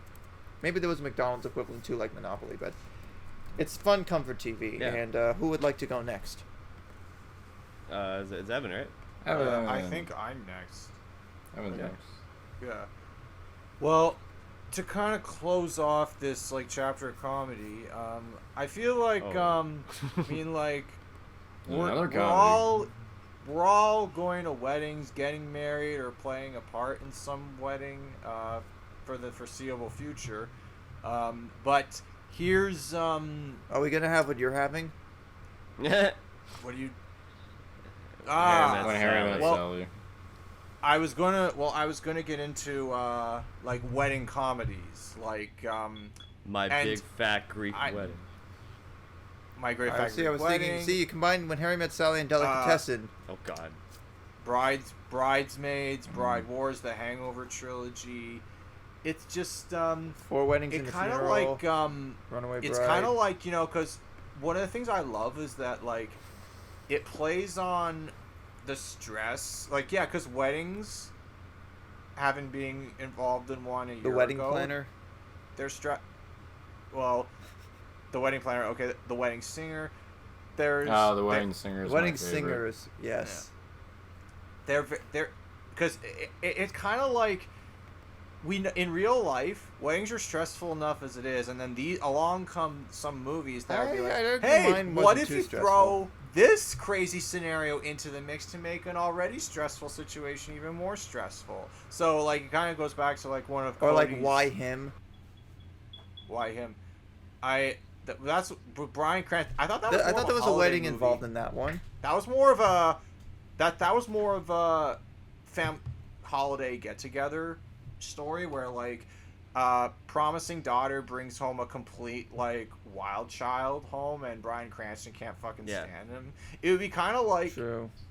I feel like the success of Breaking Bad. But what about the one with the Happy Madison one on Netflix where Chris Rock and Adam Sandler are the two, or the one with Albert Brooks and the In-Laws, the one with Albert Brooks and the other dad that hate each other. Yeah. I'm not sure which that one is. Was it the In-Laws? It might have been the In-Laws. Never heard that one. I remember hearing about it like in 2003. The In-Laws, yes. Oh, that was with Michael Douglas and Albert did Brooks. We mention Wedding Crashers? It was a remake of the movie from '79. Oh, Wedding Crashers! I saw that. I've only seen that once. There's also what was that other one with Reese Witherspoon? Monster In-Law. No, that's a different one. Oh, was that her? Reese Witherspoon. No, was that Sweet Home Alabama? I don't know if that was a wedding one. I've seen it. I'm gonna look this up. I've seen it. Anyways, yeah, wedding comedies are not bad. Like any romantic comedy, like that's what I mean. It has to be two likable people with good chemistry, because that's what it can make or break the movie. Because I've seen quite a few romantic comedies where just the two leads, it just does not work. It feels like they're not even in the same movie. It's like they're just like green screened and they're not even in the same room. Clearly. Well, do you have any other examples, or? Well, I mentioned. There's the Hangover trilogy, which didn't even need to be a trilogy. Which is that just the joke? It didn't. Is that the whole joke though? Is that it didn't need to be? Because by the third one, third movie wasn't even a comedy. It was like an action thriller. Like yes. So the second one didn't feel. The second one felt like a horror. It didn't. It was feel like a sleazy, gross. More like it felt like a bore. It was, yeah. In Bangkok instead of Vegas. But yeah. There was something where it's. What about movies where like there's sort of like the idea of like a blended family of sorts, or like the Cheaper by the Dozen movies, or the remake of Yours, Mine, and Ours. Oh, Cheaper by the Dozen is more of like a family comedy. It is, but like there is, I thought at some points, at least with Yours, Mine, and Ours, where it's like it looks like they're gonna get together or something like that. Cheaper by the Dozen Cheaper by the Dozen is basically like what happens when. It's basically like the premise of that is a couple has 12 kids and the dad, played by Steve Martin, has to look after all of them for a month, and it's like hijinks ensue. That's how they pitched it. So is this a wedding comedy specifically, or romantic comedy? Well, kind of. I want to stick comedies. mainly to weddings because like two of you are getting married like this year, so.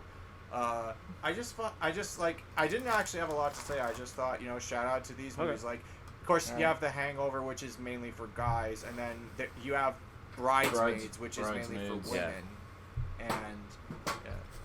And quite honestly, like, I watched Bridesmaids for the first time ever, like a couple months ago, right when I was moving, and I thought it was like kind of a heartfelt story. Like, it's like this woman who's like the Banshees in New York City.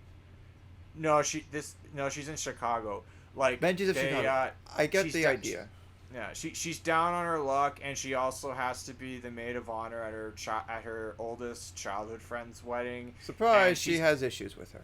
And they clash. Like she's upstaged constantly by this rich ass basic girl who, like, played by Rose Byrne, who is, like, constantly, like, everything that the maid of honor wants to do for the wedding, this one bridesmaid just thinks of something 10 times better, and it's like, yeah, like, it's kind of like she's trying to be happy with, like, but she's also very cynical for, like, reasons that, like, that they stayed in the movie, but, and I just remember, like, having a screenwriting instructor at film school just fawn over this movie, and I didn't really understand. I hadn't seen it at the time, but then when it became the highest grossing, like, female-led comedy of all time, has it been surpassed? Like, I still think it's the record holder in that. Let's see. No, according to this is from 2017 actually. This is according to IndieWire. I believe 9 to 5 might still be the top. Oh, have you seen 9 to 5? Well, maybe, I would think that's a fun one. That's a good one. It's on Disney Plus. Yes. I have to actually. This is as of 2011. It was kind of ahead of its time in terms of like workplace harassment and like kind of female empowerment. Good stuff. Okay, I should check. When did 9 to 5 come out? 84, 85. Like yeah. There's a song. Working 9 to working 9 to Don't tell 5. me. Was that song made for the movie? I believe so. Yeah, Yes, yeah. It had. I believe it was. Yeah, Because like I know the song. I just. that was a great. What's the since you got Sister Act 2 is another great. Since you got to leave early, comedy. Evan. What's the other genre? I don't have to leave till 2. Oh, sorry. Okay.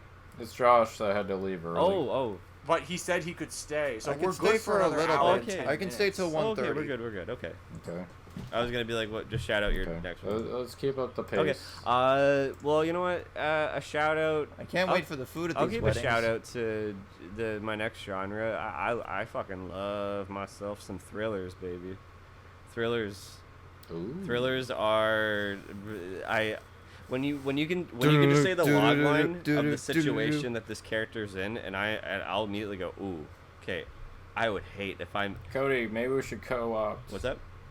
Cody, maybe we should co-op because I picked psychological thrillers. All right. Anything in the Hannibal universe. I always immediately go, this situation. If someone reads me the logline of what this character goes through, the smoke alarm agrees. Oh yeah, what's up with that? No, it's being really fucking annoying. I don't know. I hate this room. I think Santiago has to change the battery on this thing or something. It's been beeping for weeks. You can take out the battery. I did not beep. I did not. Okay, I'll have to try that then. I was just gonna say that that anytime there's a thriller and someone reads the logline, and I go, "Oh, that sounds super stressful." I hate to go through it, but I want to experience somebody going through it. So, I think a few, especially with ones where there's like the fate of the world is in the balance. I mean that can be like extreme, and that's the thing. Like, thrillers can also bleed into like action. Extreme plot point. Thrillers can also bleed into horror, and I don't want too much of the other. I don't want too many, too many action scenes, and I don't want too many horror scenes. Cody watching a thriller on a roller coaster. But I find that like when there's just like a tight premise with like one that does come to example. Have you guys seen Red Eye?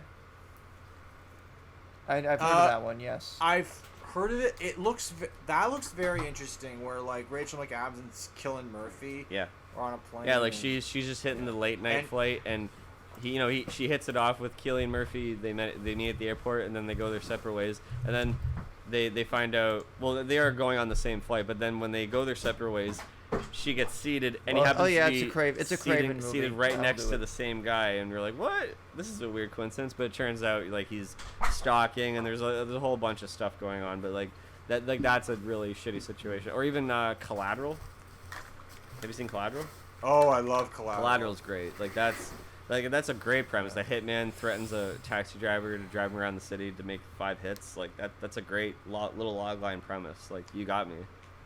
Have you seen, now Cody, on the topic of Red Eye, have you seen Flight Plan with Jodie Foster? I have, and I wasn't too fond of it, to be honest. I found the twist. What didn't you I like didn't find about it? Well, first of all, the trailer gave away the entire film.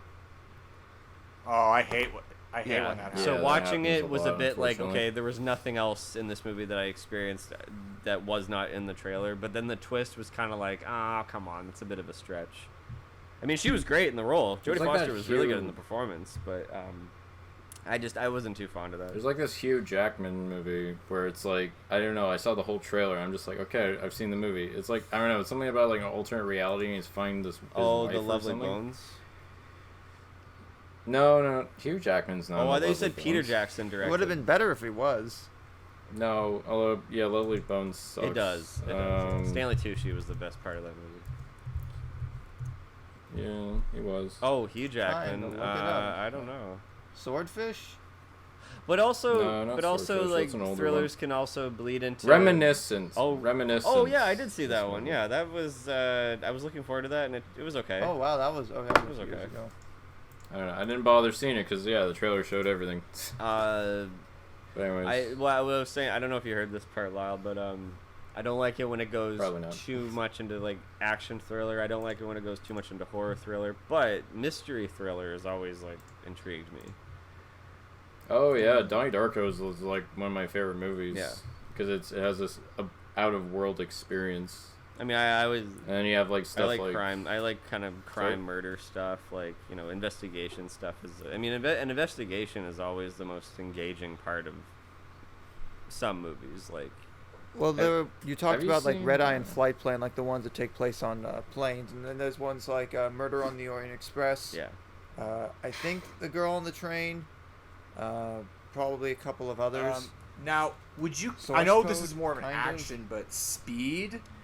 Oh yeah, the bus that couldn't slow down. It's more of an action movie, yeah. but I guess. Yeah, like that kind of works. That kind of works. But the action is really well executed in it. I'm just trying to think of like straightforward bare bone.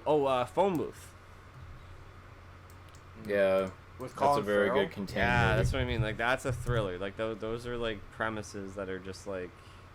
Or like or Misery. That's another really good one. Oh yeah. What about like, typed against his will? Is the Al Pacino one where he has to solve the thing in an hour or something? I feel like I've heard of that. Wait, who? Who was this? Insomnia? Al Pacino? Yeah, it might. I don't know if it was Insomnia or a more recent one. Al Pacino. 88 minutes. That's it. Oh, I didn't see 88 minutes yet. Oh, that's more horror thriller, but that was the idea that like he has to solve it within the 88 minutes. Oh, and shout out to probably the most underrated movie of the 1990s. I am so surprised nobody talks about this movie, but it is a tight thriller. What is it? A Simple Plan. Sam Raimi directed. A Simple Plan. How could this happen to me? Sorry. It's Bill Paxton, Billy Bob Thornton, and Billy Bob Thornton. Yeah. Okay, neo noir. They find. Oh yeah, no, I've heard of this. They find like this plane that crashed in the middle of the forest. They live in like bumfuck winter wasteland nowhere. I forget where it was, but they find like all this money, and I'll just stop right there. Like the money tears them apart all their lives, but it's a really thrilling, engaging story. Like, I was surprised Sam Raimi directed this. If I had to give one shout out, I will go with I Saw the Devil, which is like a revenge film that just goes relentless, so far in depth. I love that one. You know, I was saying like how crime films are like kind of methodical. Well, you get to see a serial killer dismember his victims in that one, like every single process. The main villain is like one of the most monstrous like antagonists I've ever seen in a crime film. So, for a thriller, super good. For a revenge film, even better. I mean, why don't we? Yeah, what are some psychological ones like Vertigo or, I mean, anything Hitchcock? I mean, Jesus Christ. Hitchcock is the master of psychological thrillers. Or thrillers in general, to be honest. Or even Rear Window. Yeah, exactly. Rear Window. I feel like Fincher's made some really good psychological thrillers, like Insomnia or the Zodiac. That's a really good one. Oh yeah, Zodiac. I haven't finished that Insomnia. One, really good. Or Gone Girl. He didn't do Insomnia. Oh, that was Christopher Nolan. No, I said Zodiac though. Yeah, but no. Nolan did Insomnia. I did get it kind of mixed up though because they are a little similar. The Game, that's a good one. Does Gone Girl. Fight Club count as a thriller? I would say so. Yeah, that's a good one actually. Fight Club Fight Club is its own fucking. Literally Fight psychological. That's why it's one of the Fight best. Club kind of combines 3 or 4 a lot of it. It's a bunch. 7 and Fight Club within like 4 years. Fight Club is an amalgamation of genres. It's a black comedy. It's an action movie. It's a mystery. Social satire. It's a whodunit. It's a soap commercial. Yeah, that's why it's. I thought at first he was holding up an eraser. When I was a kid, I thought it's pink, it's rectangular, it looks like an eraser. Which you could also argue because if you get what that movie's about, he's trying to erase something or someone from his life. Who used to flip those erasers in school? Have it on the one side. The parallelogram shaped ones, yeah. No, but I think like Rear Window for like 60s or 70s shows, but I think The Silence of the Lambs is more like a lot of people when they think of. That's probably the best. I think that's horror. Yeah, just like the tension and just like that's it combines the earlier thing of like I'd say it's psychological. You're trying to understand a reprehensible character. True. Or American Psycho. That's another really good one. Yeah, that's a great example. Never before has font on business main character been is so unreliable. Serious. He doesn't even know how his own story ends or what he's even accountable for. Well, I hope you know he packs a chainsaw. A chainsaw. And a Huey Lewis discography. Yes. I'm trying to think of other psychological ones.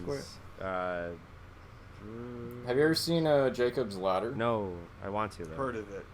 Oh, that's a good one. It's kind of like Donnie Darko in that it's not afraid to get really, really weird, but it's like kind of like it's all about a war veteran who's not quite sure like what to expect anymore, because he sees all these horrible hallucinations after all his stress. And the twist is pretty morbid, honestly. But Night of the Hunter is a really good one. I know I recommended that in the classic films episode, but if you ever wanted to see like the inspiration for Sideshow Bob, like watch Night of the Hunter. And we gotta mention Taxi Driver. I know that's kind of a crime film, but like you see the deterioration of like a really lonely individual, and yeah.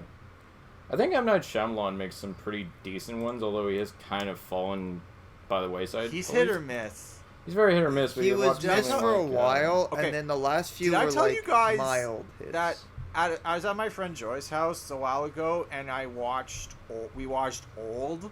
Like, yeah. It's fun. Boy, did it get old. I actually did like that's the reaction I thought I'd though. get from you, Cody. Like, Here's the thing. Neat idea. Was that him as well? I feel like the thing is, I will always defend M. Night Shyamalan. I think he's. I don't lump him in the camp like with Roland Emmerich or Michael Bay. Like I think he is super passionate with filmmaking. Yeah, I remember thinking Glass was okay. I don't deny. I like Split a lot. I think he is. Split was interesting. I think it's more because James McAvoy. I just think that he was way too young with the success that The Sixth Sense got, because that kind of probably twisted his head around. No pun intended. Yeah. Yeah, because The Sixth Sense. Do you feel like the bar was set so high for his creativity that he just thought, I can get away with anything? Exactly. Yeah, that's the thing. The ego definitely. I mean, if you fucking watch Lady in the Water, his ego is all shoved in there. I haven't seen it, but I've heard critiques of it. Apparently, the reason Lady in the Water exists is because he made a movie called The Village, and that was panned by everyone. And then Lady in the Water is basically his retaliation, saying, "Yeah, well, fuck he's you." He's gonna cast himself in the film. No.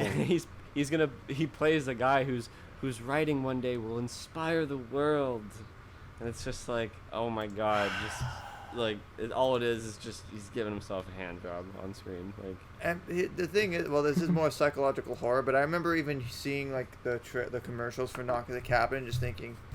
I still gotta watch that one. Again, I'll watch every fucking film he's done. I always give him the benefit of the doubt because I know how super. You know what the easiest thing to do is? If there's a knock at the cabin, don't answer it. But then we wouldn't have a movie. I'll defend Signs. I think Signs works. That's a good one. Yeah, I liked it.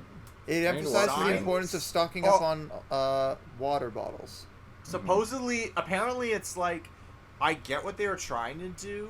But it's like, the aliens have like the most exploitable weakness. That poster just kind of reminded me of the Pokemon Unknown, which is ironic because I think that came out the year before. Because they look like just circles with lines in between. So who really ripped off who? Yeah. All right. Well, I guess me and Cody are co-oply sharing this. So I guess Josh, you're next. Okay, which is good that I have 2 left, but it's timely that I'm going to talk about this next one, because when I'm really in the mood to eat stuff, there's nothing that will get me interested in eating more than watching a good food-related show or something to do with cooking.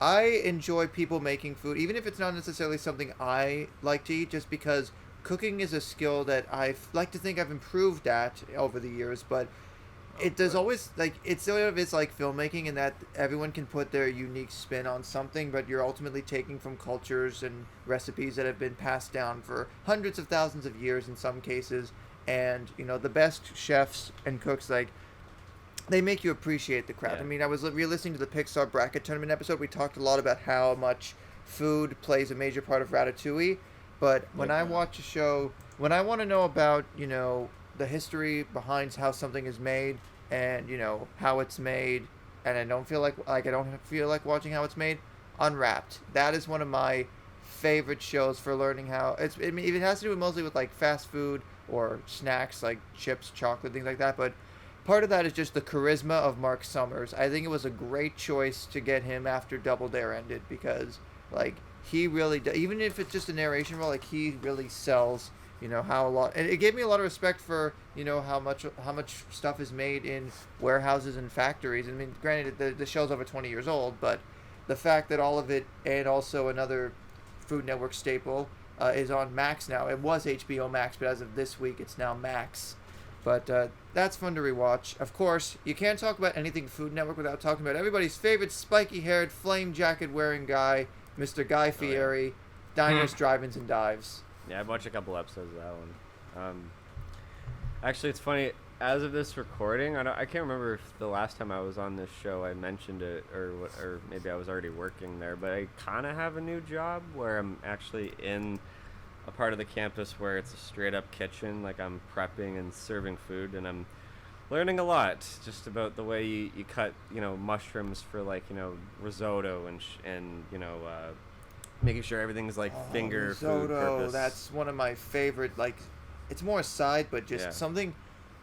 Anytime I watch anything with food where it's creamy or like pasta or anything to do with like intense flavors with like sauce and stuff, I'm just getting hungry just thinking about it. I mean, I'm not quite like I'm obviously not a sous chef. I'm just helping out in the kitchen, but like I am learning a lot. No, but still, just the fact you get to work with risotto. I saw that photo you took where you're like in the kitchen looking all cool, and it's like, hey, that's kind of like a promo poster for Cooking with Cody. Well, that's where I'm at when I'm doing like the all day breakfast and stuff like that, where I'm actually cooking like eggs and serving like people the lunch special and all that. Not trying to say locations because I don't want any potential internet stalkers to find me. Well, that I kind of find that so. But it's been good so far. It's been good so far, and it's. Like, I'm glad that. Okay, so here's the thing. Like, I feel kind of bad because I do agree that like if you're cooking something like really well done and it looks awesome, then like that's why like I'll watch a cooking show. But like in terms of actually making them, okay, I'm gonna disclose a TLDR like of a story. Like, the worst filmmaking experience I have ever had in my life was actually on a cooking show. A cooking show, yeah. Cooking show, air quotes, like quote unquote cooking show. Like, the problem was the host's recipes and the host's ego. Had neither of those things been a problem, the experience probably host's lack of experience, host's ego, and even the host's recipes. Disaster. But other than that, that's the name. Yeah. That's what you got right there. Oh, speaking of food related stuff, this is more of it's sort of like a food related twist on reality shows. Things like Top Chef, Master Chef, Chopped, Hell's Kitchen, I guess Kitchen Nightmares. Anything? Did you hear Kitchen Nightmares is coming back? Yes. Yeah, I mentioned it to you guys. Really, the Gordon particularly, Ramsay shows there have been good. some personalities in cooking, especially like, I mean, I know there's like this Bobby Flay, Giada De Laurentiis, of course, Gordon Ramsay. I think I said Jamie Oliver was like one of the big ones growing up because he was one of the first breakthrough chefs to come out of Britain. Also, Curtis Stone, I believe he's from Australia or South Africa. I believe Australia or New Zealand. I remember seeing some of his work, but I'm trying to think of some other. Oh, so two of my favorite things to do when it comes to YouTube and food. Watch any of the Try Guys episodes where Keith eats the menu at a certain restaurant, usually because they're American-only ones. I saw some of the Cracker Barrel one, I think, yesterday, and I saw some of the Costco one as well. And Binging with Babish. That's a great channel because he will take iconic, in-universe food dishes from popular works of media and make them in real life. And he makes them look quite good. There's a rainbow grilled cheese one. I forget what show it's from that he made, but that was delicious. He makes, I believe, the moon waffles. That from Homer the Heretic. There's a. Oh my God! There you go, Cody. Well, there's actually. I mean, granted, the term food porn does get thrown around a lot. But there are tons of TikToks that actually, some of them are devoted to actually like recreating like recipes you see in cartoons. So like the moon waffle, I've seen tons of people try to recreate that. Things like that. I mean, I am literally looking at all the cookbooks I have in my my bookshelf, which also, as a fun fact, so one of the cookbooks that the Podleski sisters wrote, Eat, Shrink, and Be Merry, there was a brief show on it on Food Network in the mid-late 2000s. I remember being really excited to watch that because it combined that sort of cartoon like style that was in the books, but you know, they made actual really good quality recipes. So I hope to, you know, make some more food, since eventually, you know, we'll have some more space for ourselves, whether we free up some space here or we find a bigger space elsewhere. And I definitely want to try and, you know, pull my weight, which includes cooking some more, so I'm not just making stuff from a box. Josh, or do you pasta know I mean, she does more pastries and kind of savory stuff, but do you know the channel The Dessert Person, like Claire's Stuffers? No, but that does sound interesting. Yeah, she was. I bought Veronica her book. Just tons of really good recipes in it. There's also Mary, what's her name, the redhead with glasses that she was on MasterChef Canada, and she has a show, Mary Makes It Easy. I know Marnie likes her work. She was on this big conglomerate YouTube channel called Bon Appetit, but then she quit just because of Bon Appetit. Oh yeah, that sounds like it was BuzzFeed Yellow or Purple or something, and then they rebranded. Well, there was some problematic behind the scenes kind of like racist stuff that she wanted to departure herself from. But since she's been like on her own, she's totally killing it in her own kitchen at home, just with her cat coming in at times and be like, "Hey, what are you doing up on the counter?" And she keeps things light, but it's also very informative. I think I'll check out The Dessert Person. I mean, granted, that's the thing with anything with like dessert. You got to be careful when you watch it because, you know, too much food, and when you don't have enough of what you want to eat. Do it once in a while. One of my favorite food-related like side videos, if you've ever, I think I may have told you guys about this before, but Dame Drops, when he reviewed the Five Guys burger and fries back in the day, that was a fantastic video in its own right. But then when the Gregory brothers did the remix of it, that took it to another level. I quote that, like, sort of, that musicified video all the time. You know, I had no idea that they cook the Five Guys burgers with peanut oil. Because you've also seen the unwrapped. That's why they have like little trays of peanuts that they give you on the side. Well, I thought I believe that fries are in peanut oil, so that way the outside is crispy, but you still get that soft. Well, inside. Veronica works near like both a Tim's and a Five Guys, and she always goes for Tim's. And I said, why don't you go for the Five Guys? She said, I can't bring anything because one of my coworkers is allergic to peanuts, so I can't bring that in. I'm like, and that's how I learned. I was like, wait, what? There's peanuts in oil? There's peanut oil. There's safflower and sunflower oil. There's corn oil, olive oil, rapeseed oil. I remember reading a book at one point when I was a kid that had like 8 different types of oils. Yeah, that's crazy. I had no idea. None of them were essentials. But, I'm looking forward to lunch. Even if it is just leftovers, you know, cooking programming always, even if it's on, like, you know, local stations still, just, like, people sharing food with others and new twists on it, and it makes you want to improve at something, too. Here. That's Hi, everybody. Fun. Today we're going to learn how to make craft dinner. you joke, but there's something magical about taking craft dinner, some bacon bits and some cheese, and shredded cheese, mixing it all together and having this ooey. But that's like mess. Additional good stuff. I'm talking about open up a box of craft dinner and showing how to make it. How can we talk about food without mentioning Epic Mealtime from back in the day? God, in like 2011 through to 2012, 2010 to 2012, those few years, those were gargantuan monstrosities, but that took the possibilities of what you can do with fast food to the nth degree. Or think of how many starving children we could have, saved because of, There was something whimsical though about like high school me. Like that's where I wanted to basically make that, basically triple bacon cheese mac and cheese in a sense, because that would be my own spin on one of their videos. And I remember there were several where one of them was like discount mealtime, where they basically get fairly inexpensive items from the grocery store and make ridiculous meals out of them, because that one had Down with Webster. There was one with Dead Mouse where they basically did a bunch of like cheese related stuff, including a giant grilled cheese tower. Of course there's the mac and cheese one where they make so many different twists on mac and cheese. Been a few others. I think there was something with meat.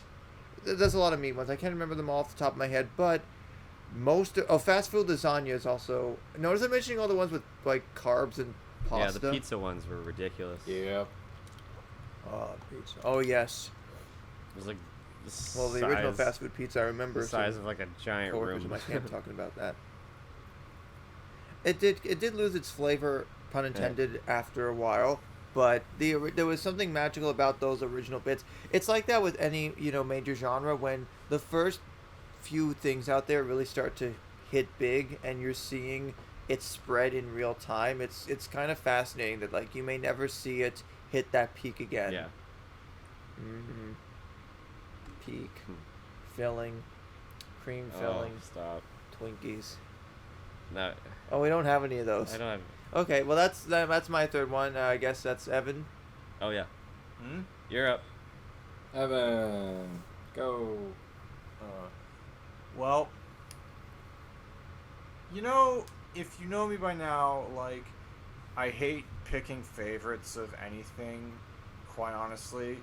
Because, Okay. like... Well, this is awkward. Well, that's not what you said last night when you said I like you more than Josh and Lyle, but okay, I guess I'll take that.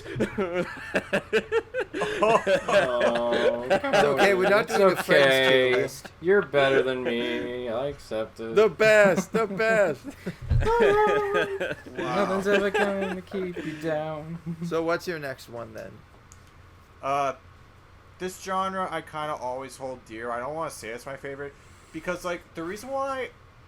I'll contextualize why I hate picking favorites. Because what resonates with me and what I like changes, like, from every cycle of every few months.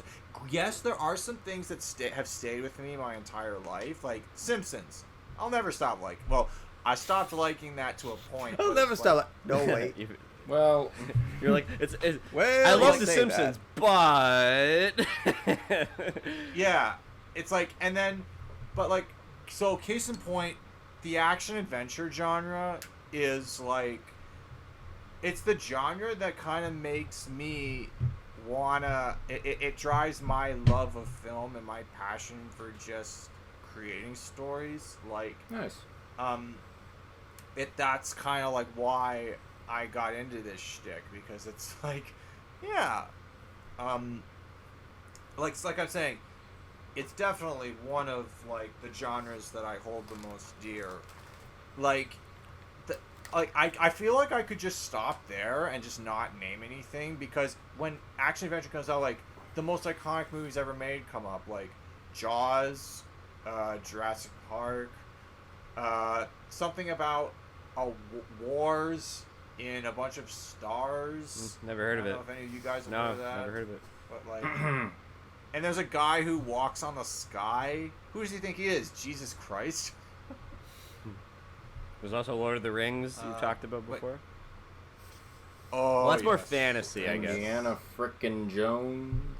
Oh, that's a Fantasy, straight action up. adventure, fantasy, like, but action adventure is kind of a broad genre where it's just encompassed. It is. Like, That's okay. it And of encompasses course, everything. the true test of time, the true hero, Labyrinth. Oh, Labyrinth. That's not what I expected. Dance, Okay. mask, dance, mask. Or is I that a too different wanna one? Toss a baby up in the air. Wow. Have you seen Labyrinth? Can't go on. That's I Wait, you haven't haven't watched seen it. Labyrinth? Like, I know. Oh, you have to watch Labyrinth. That's No. What David about something Bowie. like the Dark Horse? Yeah. You want to watch some Jim Henson amazing looking puppetry? Oh my god. And just, you literally, I don't know. Who knows? Maybe that guy that walks on stars was trying to be like Gonzo on Muppets from Space. It's like really, it's really accessible. It's really watchable. It's like Goonies. Okay. Goonies. That's Goonies. quintessential adventure Yes. film right there. They're all right. I mean, Raiders of the Lost Ark. No, sorry, is they're like enough. They're the enough. textbook enough. definition of an adventure Good enough. action movie. Well, like, like, and I'll give you. We haven't really talked about this very much, but even like something like National Treasure, like that's a the fun movies, movie. not that Disney Plus Yeah, show. you know, I remember Yeah. popping on the Isn't first. that What being is the deleted? Disney Plus show? Because I was like, the second one strongly teases a third one, but a third one just never happened. No, I like the second National Treasure actually. I like it. I didn't say I pretty didn't like good. it. I like it too. I kind of remember, like, in a way, it sort of brought back, it was sort of like the Cage, like the Renaissance of Nicolas Cage, in a sense. Yeah, well, like, cause in the first National Treasure, Nicolas Cage is very grounded, and he's a very like ambitious character. But like I kind of like how in National Treasure 2 they just kind of let he gets to let his freak flag fly a little bit more, if that makes sense. Where like that whole like diversion in Buckingham Palace, where like he's just like going off the walls crazy. So that's where the movie channels its inner Wicker Man for a little bit. Not as off the rails as that, obviously, but like as much as a Disney version of that could sound like. Yeah. Now I want to rewatch those movies again. Cool. I kind of like that though, because in a sense, it's kind of to sort of have a video game spin on it. It's kind of like how certain aspects of the Assassin's Creed series, or certainly in the Uncharted series, where there's this sort of alternate history angle, or at least trying to blend in aspects of history into an intriguing Freemasons premise. run the country. Where are the mole people and all That this? was unnecessary. Okay. That was the quickest piss I ever took in my life. Oh wow. And that was also Great unnecessary. And I also had to make sure. And I also had to make sure both seats were all the way up, because I live with Veronica. I'm a gentleman. Come on. Of course. Because you have your tray table up and your seats back in the full upright position. No one even got it. I said all the way up, not down. Anyways, what did I miss? We're just listing a couple action adventure movies that we like.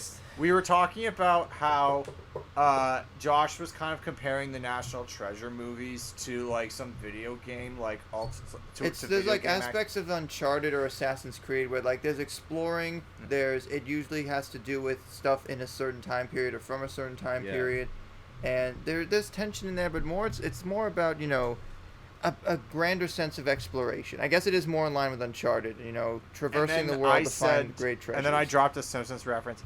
Freemasons run the country. Just to double down. The thing is, like, today, it's just because of the superhero genre, it's kind of taken over the simplicity of just an adventure, where now it's missions and villain of the week and blue lasers in the fucking sky. Just...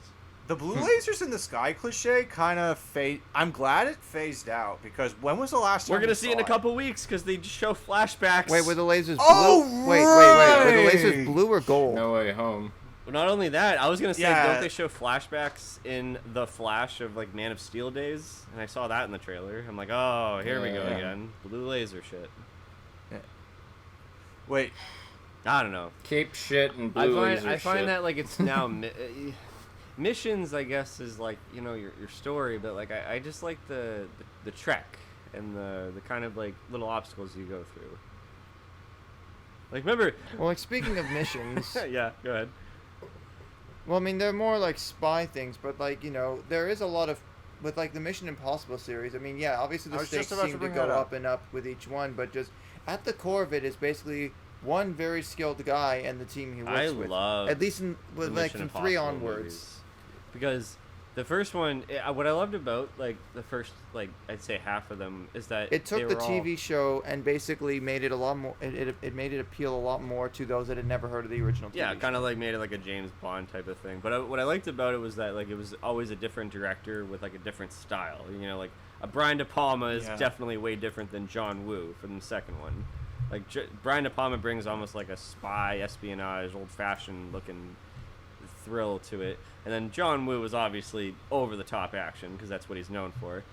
It worked for 2, definitely, because that's his style. Which also, the fact that John Woo could not only do something like direct Mission Impossible 2, but also creatively helm a video game like Stranglehold, which if you've not played Stranglehold, I absolutely recommend it. It's a lot of fun. And, I mean, Christopher McQuarrie's done a good enough job at the last 4, but like I'm kind of wondering after that, are they gonna leave this franchise alone for a bit and have someone else come back and put a fresh Dead spin Reckoning on it? is part 1 and 2, Part and then 2 that's is the it. last one. It's the last. That's it. That's it. Or No, are that's we it. gonna Hey, get like a 30th anniversary reboot in 2026? Take note, Fast and Furious. No. Tom Cruise confirmed like that the franchise is over after part 2.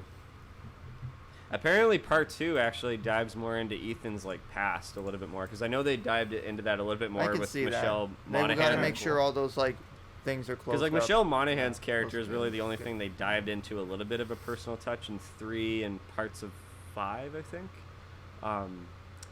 Well, no, it's expected to be Tom Cruise's final appearance in the series, so they could very easily in a few years for like the 30th anniversary just gender swap or reboot. He also like produces the shit out of these movies. That means if he goes, what's going to happen to the series? That's the thing. It's the same thing with Maverick, where like I do feel like because of how strong-willed a creative force he is, when he feels he's done with when he feels the franchise is done, then it's gonna rest for quite a long time, which I feel is the right thing to do in these, because like that it does speak a lot with action adventure things. Like if the character writing is that strong and that dominant, like it's hard to picture anyone else being in, it's hard to picture it going anywhere else without those characters involved. I mean, the last one, Fallout, oh my god, some of the best action scenes I've ever seen. So impressive. So I'm done doubting Tom Cruise. I'm done doubting him, because every time this happens, I'm like...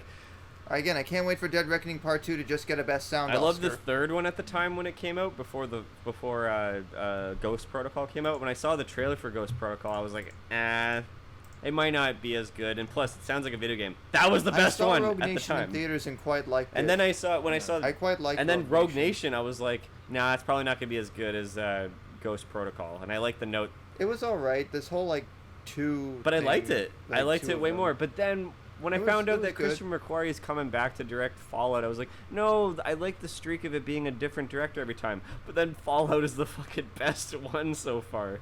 And then I'm like... Well, because it also shows that was the instance of, like, he's basically at least written all the ones he's also directed. And then I'm like... He's at least been one of the main writers, if not the main And then writer. I'm like, I don't care about Top Gun. Why are they making a sequel? And then I stand corrected, because I'm like, that's it, yeah. Tom Cruise, I'm done doubting you. The good news about Dead Reckoning, Abrams isn't producing either of them, so like they should be infinitely better. You might... Okay, so...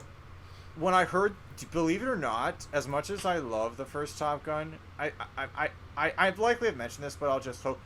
I was like, I don't care if there's never a sequel to this. They tried to, in the 80s, they tried to make a sequel, but the thing that held them back were security concerns with the Navy, and Tom Cruise also wanted more money. Well, you could also imagine by the time they were going to start making one, the Gulf War was probably going to happen in a year or two. That was the biggest thing. Good point. Yeah. Sometimes it's a good example of sometimes it's best to let things lie for a few decades until the time is right. And then so when I heard that, and then I watched CGI just overtake cinema like a tidal wave, and I was like, if they make a sequel to Top Gun, they're just gonna CG everything. It's not gonna be good. And then when I hear, okay, they are making a sequel to Top Gun, like in this day and age, I'm like, it took me watching it like in full to really appreciate just like. Yes, it's there are some enhancements of things from the mid late 80s, but at the same time, like it still has that spirit of if we're gonna do this, we got to do this right. And that's why that supersedes any creative medium. Really, it's just like a good, honest way of doing your job, which I always respect. Like, I judged it on the trailer, and when I saw like the fact that they were using real F-18s, I'm like, okay, it has my attention. But I was afraid that it was going to be bogged down by nostalgia baity, just retreads. No, I was wrong again.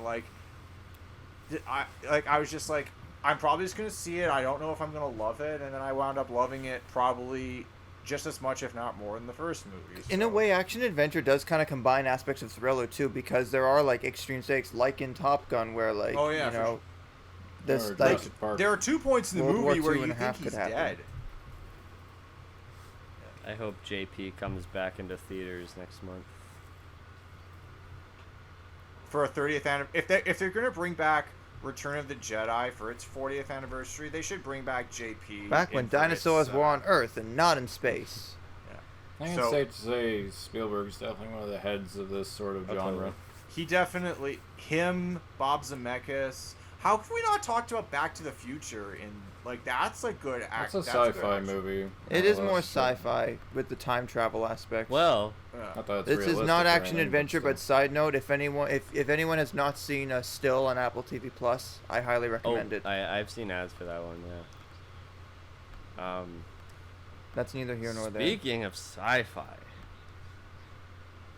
that's the genre that is, I wouldn't say my favorite, but it always grabs my interest.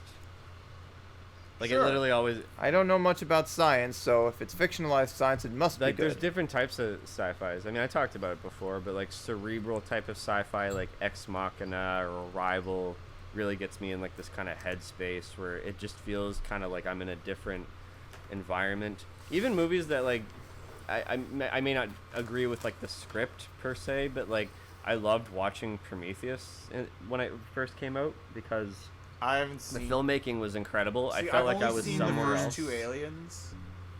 I feel like it should have just ended with Alien Cubed and just been left there. I mean, I would say it should have just been Alien and Aliens, and that's it. But no, but let Alien, because then when else are you gonna get to call a movie a cubed of anything?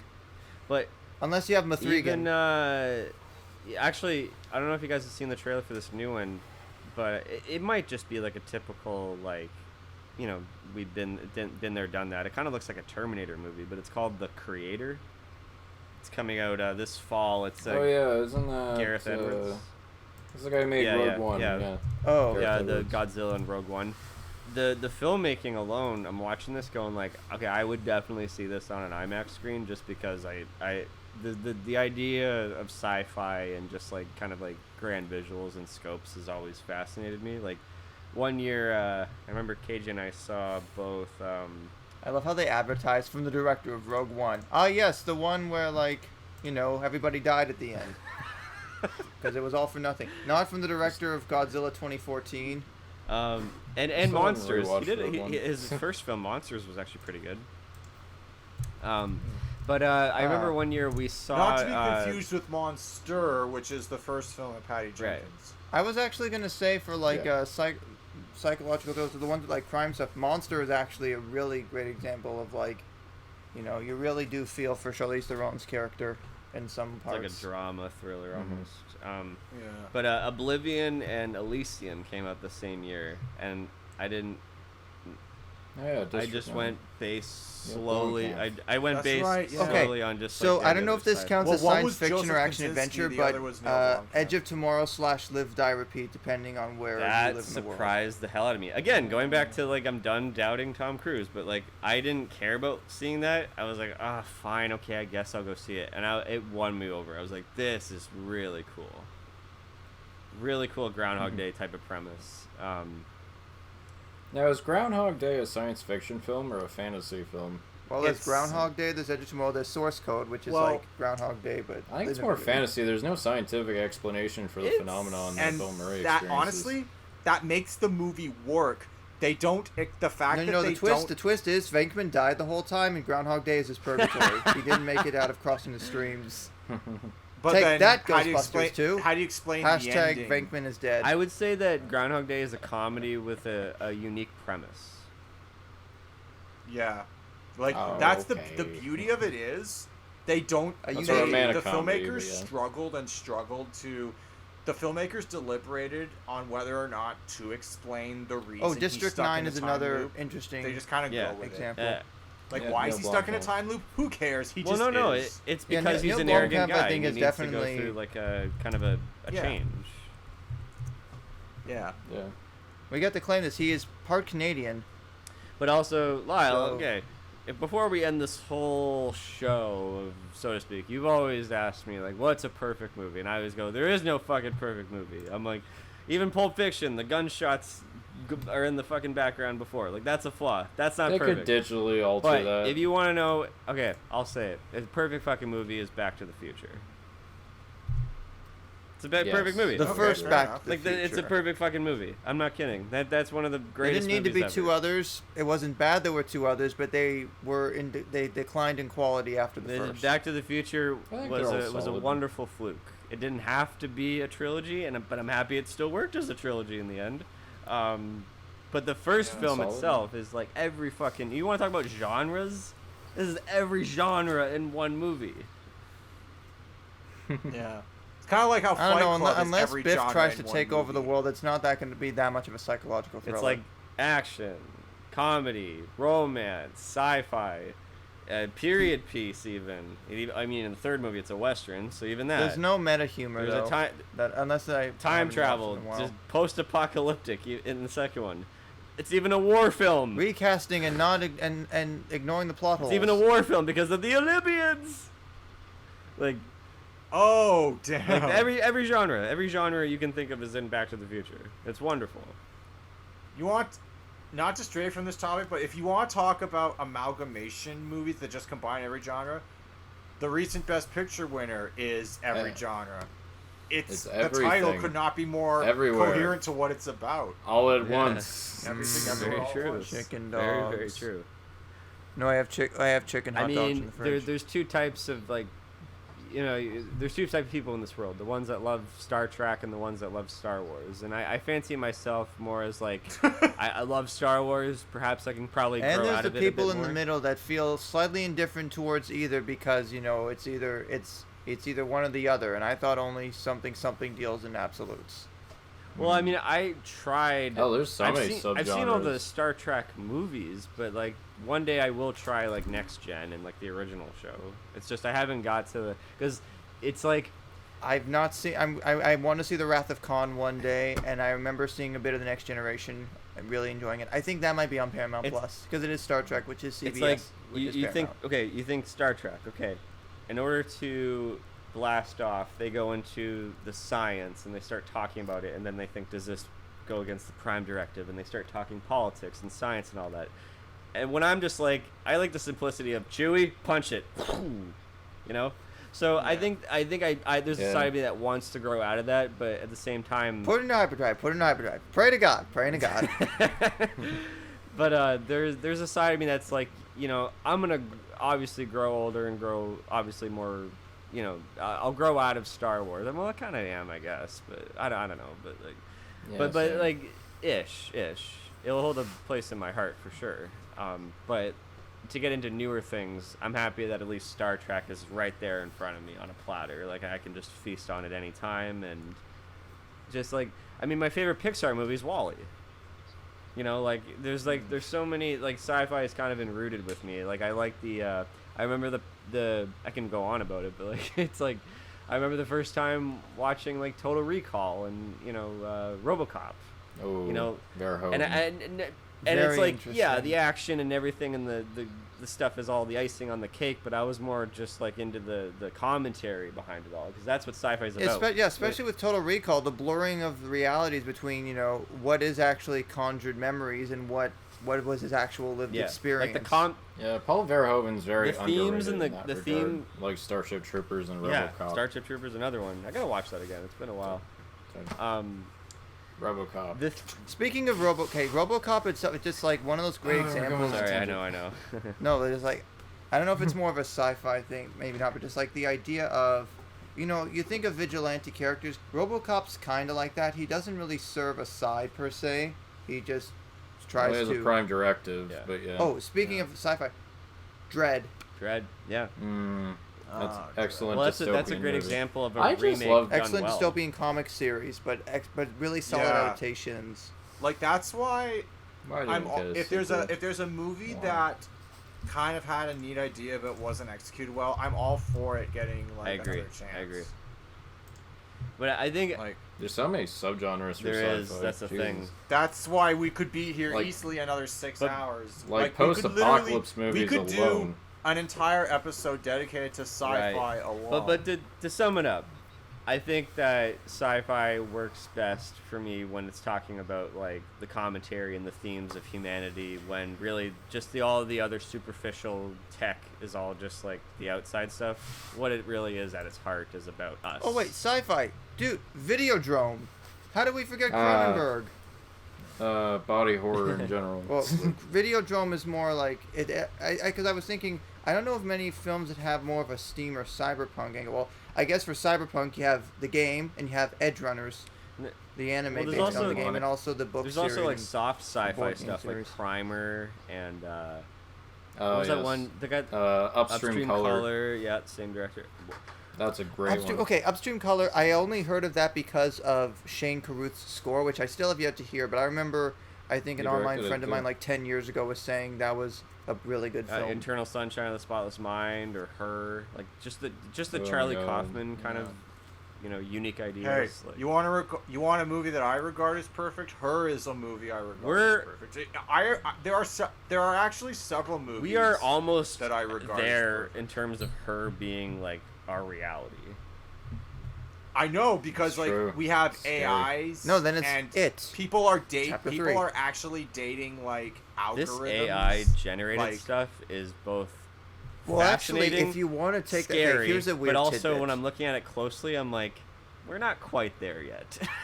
Like, Well, here's a tidbit. So or close. Yeah. this would make sense if you've ever played. So there, in Japan, there is a series of games. I believe that was first released on the DS called Love Plus, which are like basically dating sims where there's like these 3 virtual girls and you can like dress them up, date them, and all that. In Japan, I believe it was 2006 or 7, one guy actually did get married to his in-game girlfriend. There was like a real ceremony and everything. I remember it made like international news, and I remember reading about it in high school. Like, it starts with that sort of thing, where there are dating sims where you can actually date people, but it's not real. And then you have her really bridging that next gap, which is kind of wild to see it go from like this, it's a meta commentary on something that is going to be more and more realistic. But like as AI gets more advanced, people are going to eventually start using ChatGPT for a lot more than just doing research on things, or using it to script things out and understand how some code works in a different programming language.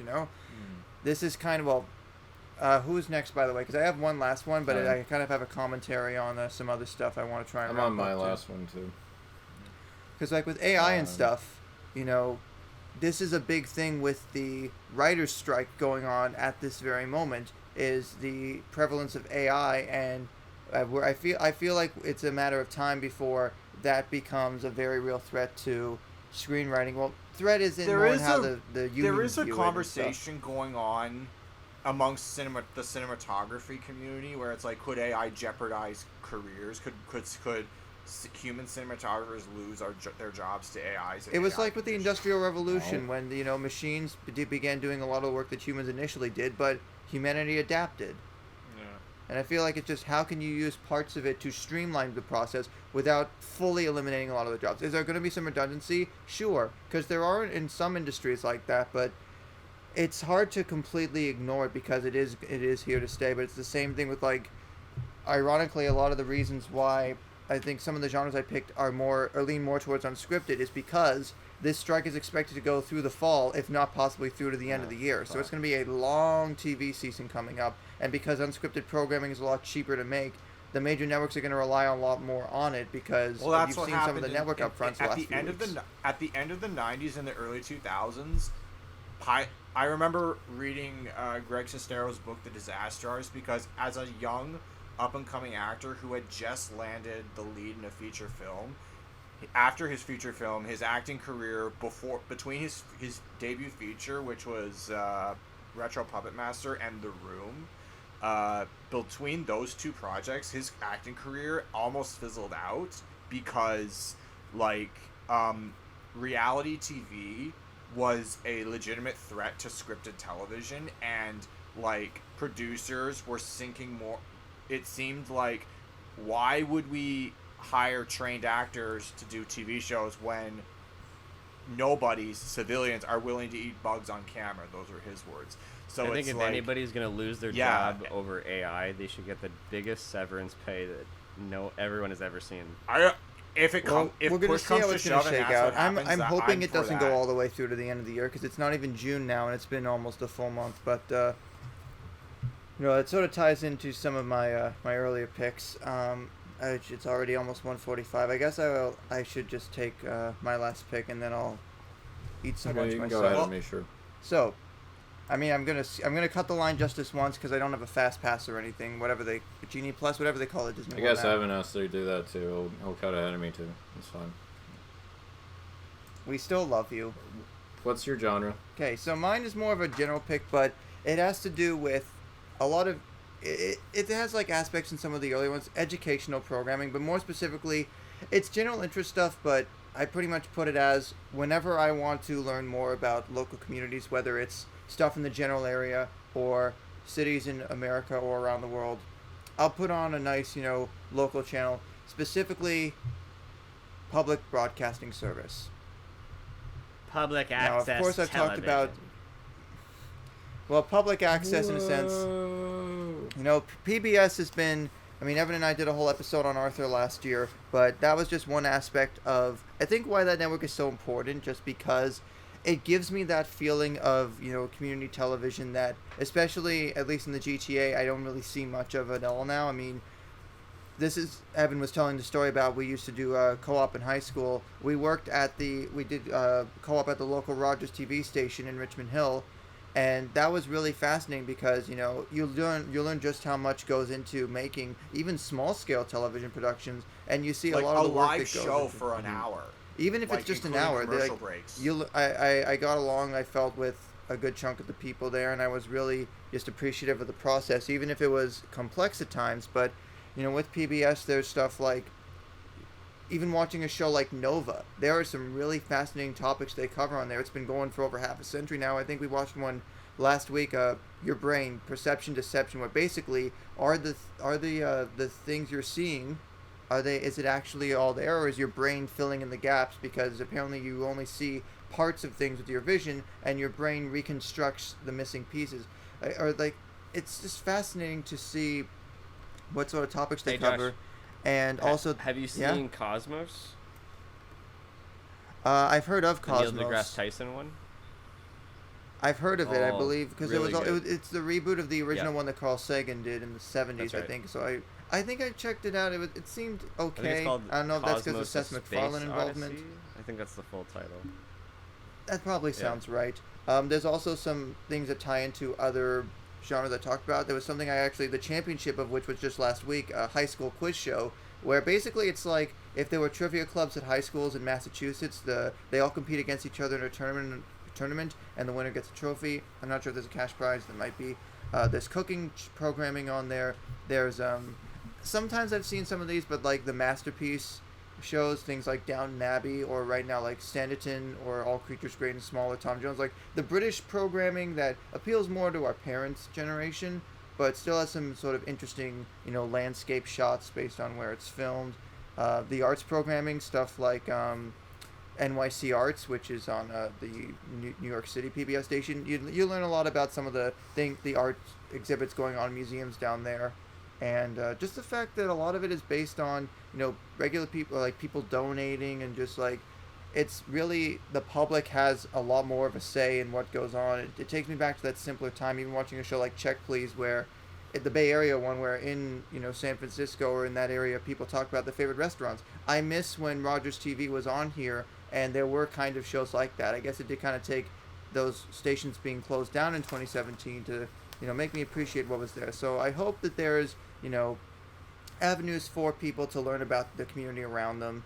And even if it's just something like Outside Chance with this guy Chance York, where basically he goes and does a different outdoor activity in the state of Minnesota. So it's just fascinating to learn about, places all around America and Canada. And there are obviously regional equivalents in different provinces, but, it just feels like because, it's either expensive to maintain, but not a lot of people watch, or the unlikelihood that people won't donate as much because it's public funded. I mean, we have the CBC, we have TVO here. Well, CBC is the national one, but CBC's sort of tried to branch out into more, like, I guess, mainstream or more Canada-wide programming, but just, for me, it's all about the little guy. At least that's how I view, public programming to be. Same with public radio. It's like the little guy trying to, compete in the big pond in that sense. A little fish in a big pond.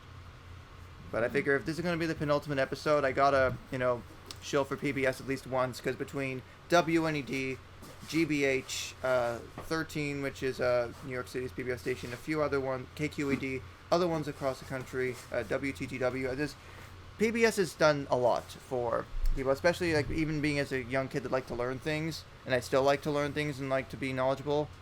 It's like the Huey Lewis song goes, it's hip to be square. Go back. Nice choice. All right, I'm gonna, before the pasta gets too cold, because I'm starving. But you guys enjoy the rest of your conversation. I don't have anything more to say beyond that, so I think this is a good place to wrap it up. You don't have the last one, or nope? I just came up with 3. Oh. Well. Oh, okay. I got one left, I guess, but I'll let you guys go if you have to go. That's well, all right. We'll hopefully be seeing you guys soon for the very final episode. Yeah. We're all gonna be bubbly, delicious episode next. Mm-hmm. Is their body too bubbly-licious? It's gonna be a mouthful. Alright, well, take care, and I will speak to you guys again soon. Alright, take care, guys. Take care. Alright, thanks for joining us, Josh. Alright, take it easy. Alright, what's your next one?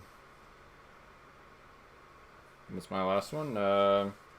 I'm actually surprised not many of us have picked anything from the horror genre. I mean, I guess thriller is kind of close as we got, but well, there's different types of horror. There's slasher, and then there's. Oh, yep, that's the one I picked. I picked the slasher genre. It's a pretty lucrative genre. A little overexploited too, because you got one good idea and they're gonna milk it till the end of time with remakes and reboots. I was gonna add to what you just said. But a franchise that's very self-aware of that, but also plays it straight. And my favorite slasher franchise, as of this October, actually, I made it official. I love the Chucky franchise so much. Oh, I thought you were gonna say Scream. No, well, okay. Scream is pretty close. But Chucky. I don't really like Scream Chucky that much. Used to play it safe with the original 3, or play it straight, I should say, as being like this kind of the idea of like a killer doll coming to life. It's from an actual murderer in real life and terrorizing a kid. But then they started to embrace a little bit of the camp with like Bride of Chucky and Seed of Chucky, and then it kind of came back full circle with Cult. I don't know, how did it go? The reboot. It was Curse, Cult, and then now the show on Sci-Fi, or Showcase. Sorry. It kind of feels like it's coming back full circle, where it's going back to traditional horror roots, and there's also like a mythology with this show, because like Andy and Andy's sister from the second one is back in the show, and now Brad Dourif's daughter, actual daughter in real life, is playing this character named Mika in the new stuff. And it's just everything's kind of tying together. And then there's obviously Jennifer Tilly coming in playing Tiffany. Like, there's a fucking mythology. Yeah, Tiffany. And it's all because of Don Melancina, who's been involved with this franchise from the very beginning. He's wrote all these. Don't you guys love that? Everything, and then he started to direct stuff from, I think, Seed. He started to direct, but he's like the showrunner now. Like, this is his baby. This thing. I love that. I love that when a horror creator can like stay latched onto a project for as long as it goes. Because I think once they leave, something's missing. Yeah, that personal touch. Like, I mean, Wes Craven's attached to so much. He did the Nightmare on Elm Street series. And he kind of let that go, and then it kind of got worse. And then he made New Nightmare, which rebooted it. Do you know why? And kind of put new life. Do you know why the series. Dream Warriors is considered like the best sequel or the fan favorite of Nightmare on Elm Street? Why? Well, exactly. It's because Wes Anderson, not Wes Anderson. My God, Wes Craven is involved with the script. That's the only one outside of the first one he was involved with. Yeah. Him and Frank Darabont actually. And then I think that's Frank Darabont wrote the third one. I think that's why Scream was. Oh, that's awesome. I think that's why Scream was so like much more of his baby, because he didn't let that go until his last days. That was also a response to society too, of just like how slashers at that point when Scream came out have just hit the bottom of the barrel. Everybody knows the cliches, the tropes, and it's just one note. So they're like, why don't we play up the goods and make them good kills, but at the same time mock the genre? That was the cleverness of it. Yeah. It's crazy because you look back in the origins, like something like Texas Chainsaw Massacre by Tobe Hooper, which felt so real for its time. Because I could totally believe people existing like this in real life, because it was inspired by people like Ed Gein. And on the note of people still retaining their rights to the franchise, then you watch something like Texas Chainsaw Massacre 2, and it's almost like a comedy. It's totally balls so wild. Yeah, I love it, really actually. I haven't seen the other Texas Chainsaw Massacres, actually, because I know they got a little worse. The remake and worse every with time. Jessica Biel was not bad, but not bad. Yeah, it delivered, I guess. Have you seen the new one where it's like all these hipsters are taking over this town, and one kid takes out his cell phone in front of Leatherface, and she's like, "You're canceled, bro!" God! And just slashes the fuck out. Oh my god! Now I gotta look up this fucking clip. I almost. You gotta watch the trailer for the bus scene in this new one.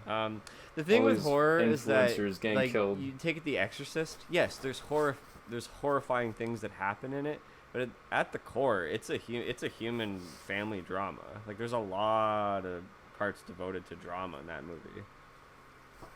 You know, like but with slasher, it's all about the kills, and I think definitely the roots of all of it was like Halloween and stuff like that. I was gonna say we have to mention Halloween now. But the funny thing is that like Friday the 13th is a total like rip-off. It's a cash grab for Paramount. That's literally they've been documented. Like, that was proof. They're like, hey, this makes money. Let's whip up a movie where it's kids on a lake. So that's why they called the fourth Friday the 13th the final chapter, and then they made it all the way up to number 10 where Jason. No, there has not been a franchise in the slasher genre that's more like just there for the money than Friday the 13th. Yeah. It's simple shit. It's not well written, but it delivers the basic idea. You have this unstoppable guy murdering stupid horny teens in a cabin. That's all it ever was. That's all it ever is, and it's fine. But I actually, I don't know, if I had to rank the four major like slash stars, like, I don't really like Jason that much. I don't find him that interesting. He's brutal. That's about it. I actually find, like, to me it'd be like Jason. I think we talked about him we did a bracket tournament where you kind of said Jason's too invincible. Yeah, he is. There's no way to like make it a fair fight if Jason's there, because he's just. How does Freddy versus Jason work? It doesn't. It doesn't. It doesn't work. It kind of just. They both kind of. It's win. so heavy metal in its do execution. It's like a music video, which actually is directed by the guy that did Bride of Chucky. Funny enough. I did kind of like Freddy vs. Jason, but I almost didn't kind of like, I'm just taking the piss out of this. I knew who won for years, so that's why never wanted to watch it. Then finally I was like, oh fuck, I'll watch it, even though I know who wins. But it was just fine, whatever. It's it's like a fan-made movie. To me, if I had to rank it, it's like I like Jason the least. Michael's kind of there, then like Leatherface because I find him kind of too real. But then, like, Freddy's, like, the guy, because he has the personality. Oh, yeah, the personality and the character's there. But the look of Michael Myers is the most terrifying. You know, I don't know. I'd say Leatherface is creepier. That emotion, Michael's it's just out to kill you, and there's nothing behind it other than evil. Like, you know, I don't know. It's just the idea of that's pretty scary. Yeah, no, I do like Michael. I didn't actually mind the new trilogy so much, even though I understand it has a lot of detractors. I just thought it kind of just delivered its basic ideas, more or less. The Halloween franchise has been, like, in circles, trying to figure out what works so well about the first one. Yeah. That I'll take what I can get at this point. I don't know what the hell to expect from this franchise. Mm-hmm. Ugh. There's other ones that are a little bit more self-reflective, because that's the thing I like about slasher films, that sometimes they actually are pretty aware of the tropes that pertain to this genre, and they kind of make fun of it. I guess Cabin in the Woods is more like an overall horror parody, but then you also have things like Tucker and Dale versus Evil, which is like one of the best horror comedies I've ever seen. I haven't seen that one.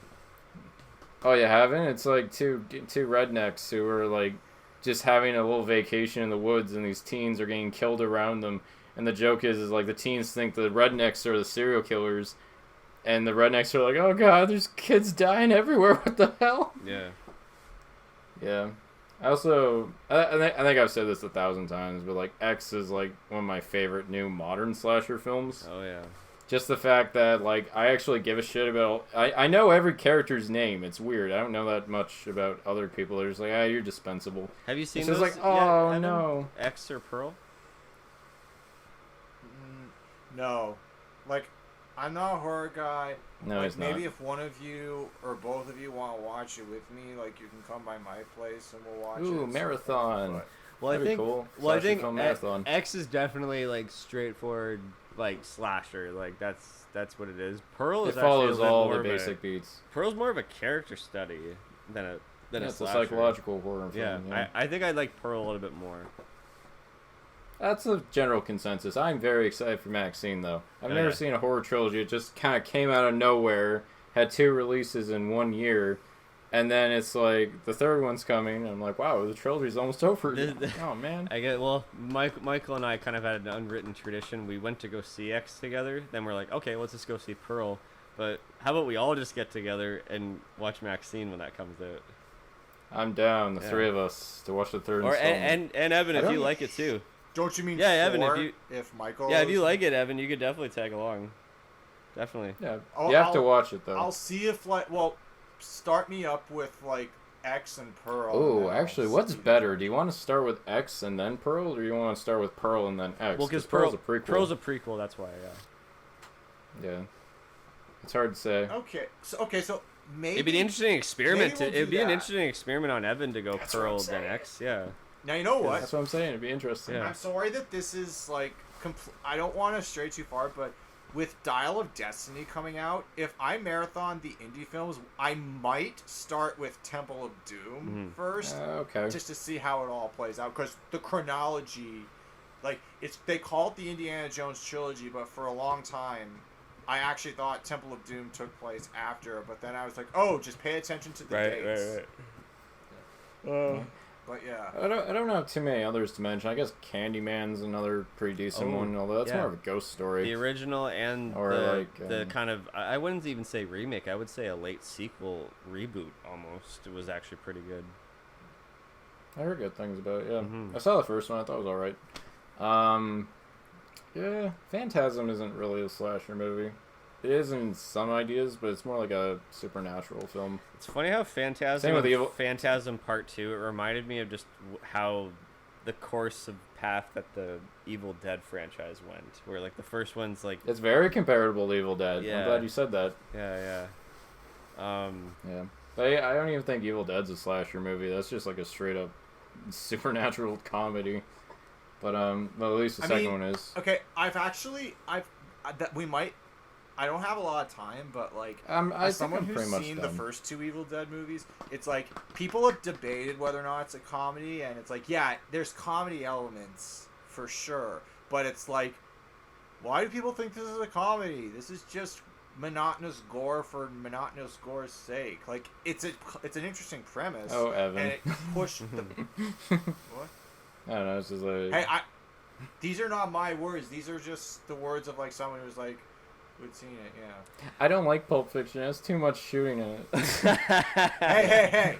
It has too many drugs. Why do they use drugs? Why do they swear? Why do they kill people? Okay, for the record audience, I totally never said that about Pulp No, not Fiction. you, but some guy I knew. And it's just like, what the hell are you doing? I knew him too. It was some Cody, guy. this guy. guy. I know who you're talking about. You know, yeah. Yeah, we will not mention him by name. But anyways, here's one thing I'll seal off and say that, like, I don't care what genre of movie it is. I just care about the story and the characters and what emotion I'm giving the movie in return afterwards is my response. I think that's a really good way to cap off this episode. But it's nice to know, like, certain things that... it's just nice to see how these categories of movies can deliver one thing, and how certain people can elevate genre, or like even combine a genre into something really interesting. I love hybrid genres actually. Yeah, genre bending is another beast to go through. Like The Guest. Like From Dusk Till Dawn is like a crime film, and it goes into a vampire film. It's fucking wild. Or The Guest. Oh yeah. Do you guys ever see The Guest? What's The Guest? Oh, you haven't seen The Guest? No. With Dan Stevens? Oh, I never would have guessed. Oh my god. No, Oh, you man. guys will love The Guest. I know I overhype. Okay. I have a bad tendency of that, but like this is an You tend to, yeah, but it's alright. This is like a perfect genre bending movie. Look up the trailer for The Guest, 2014 or 15. Okay, so not that long ago. Yeah. All right, cool. Yeah, genre bending is always good. Do you know any genre bending movie, Evan, or no? Genre bending. Like a movie that kind of starts off with somewhere and twists to a different thing. Oh, that's a good question. I feel like I'm just gonna like think of it's gonna pop into my head as soon as the mic is turned off, and I'll just be like, "Oh, I thought." Then write it down in the comments down below, and don't forget to like and subscribe to a channel that's at the end of its run. But that's okay. No, at the end of its run, you might have something like in the pipeline. But yeah. Okay, well, in any case, we'll definitely talk more in the next one. It'll be a very nice, open-ended hangout discussion in person.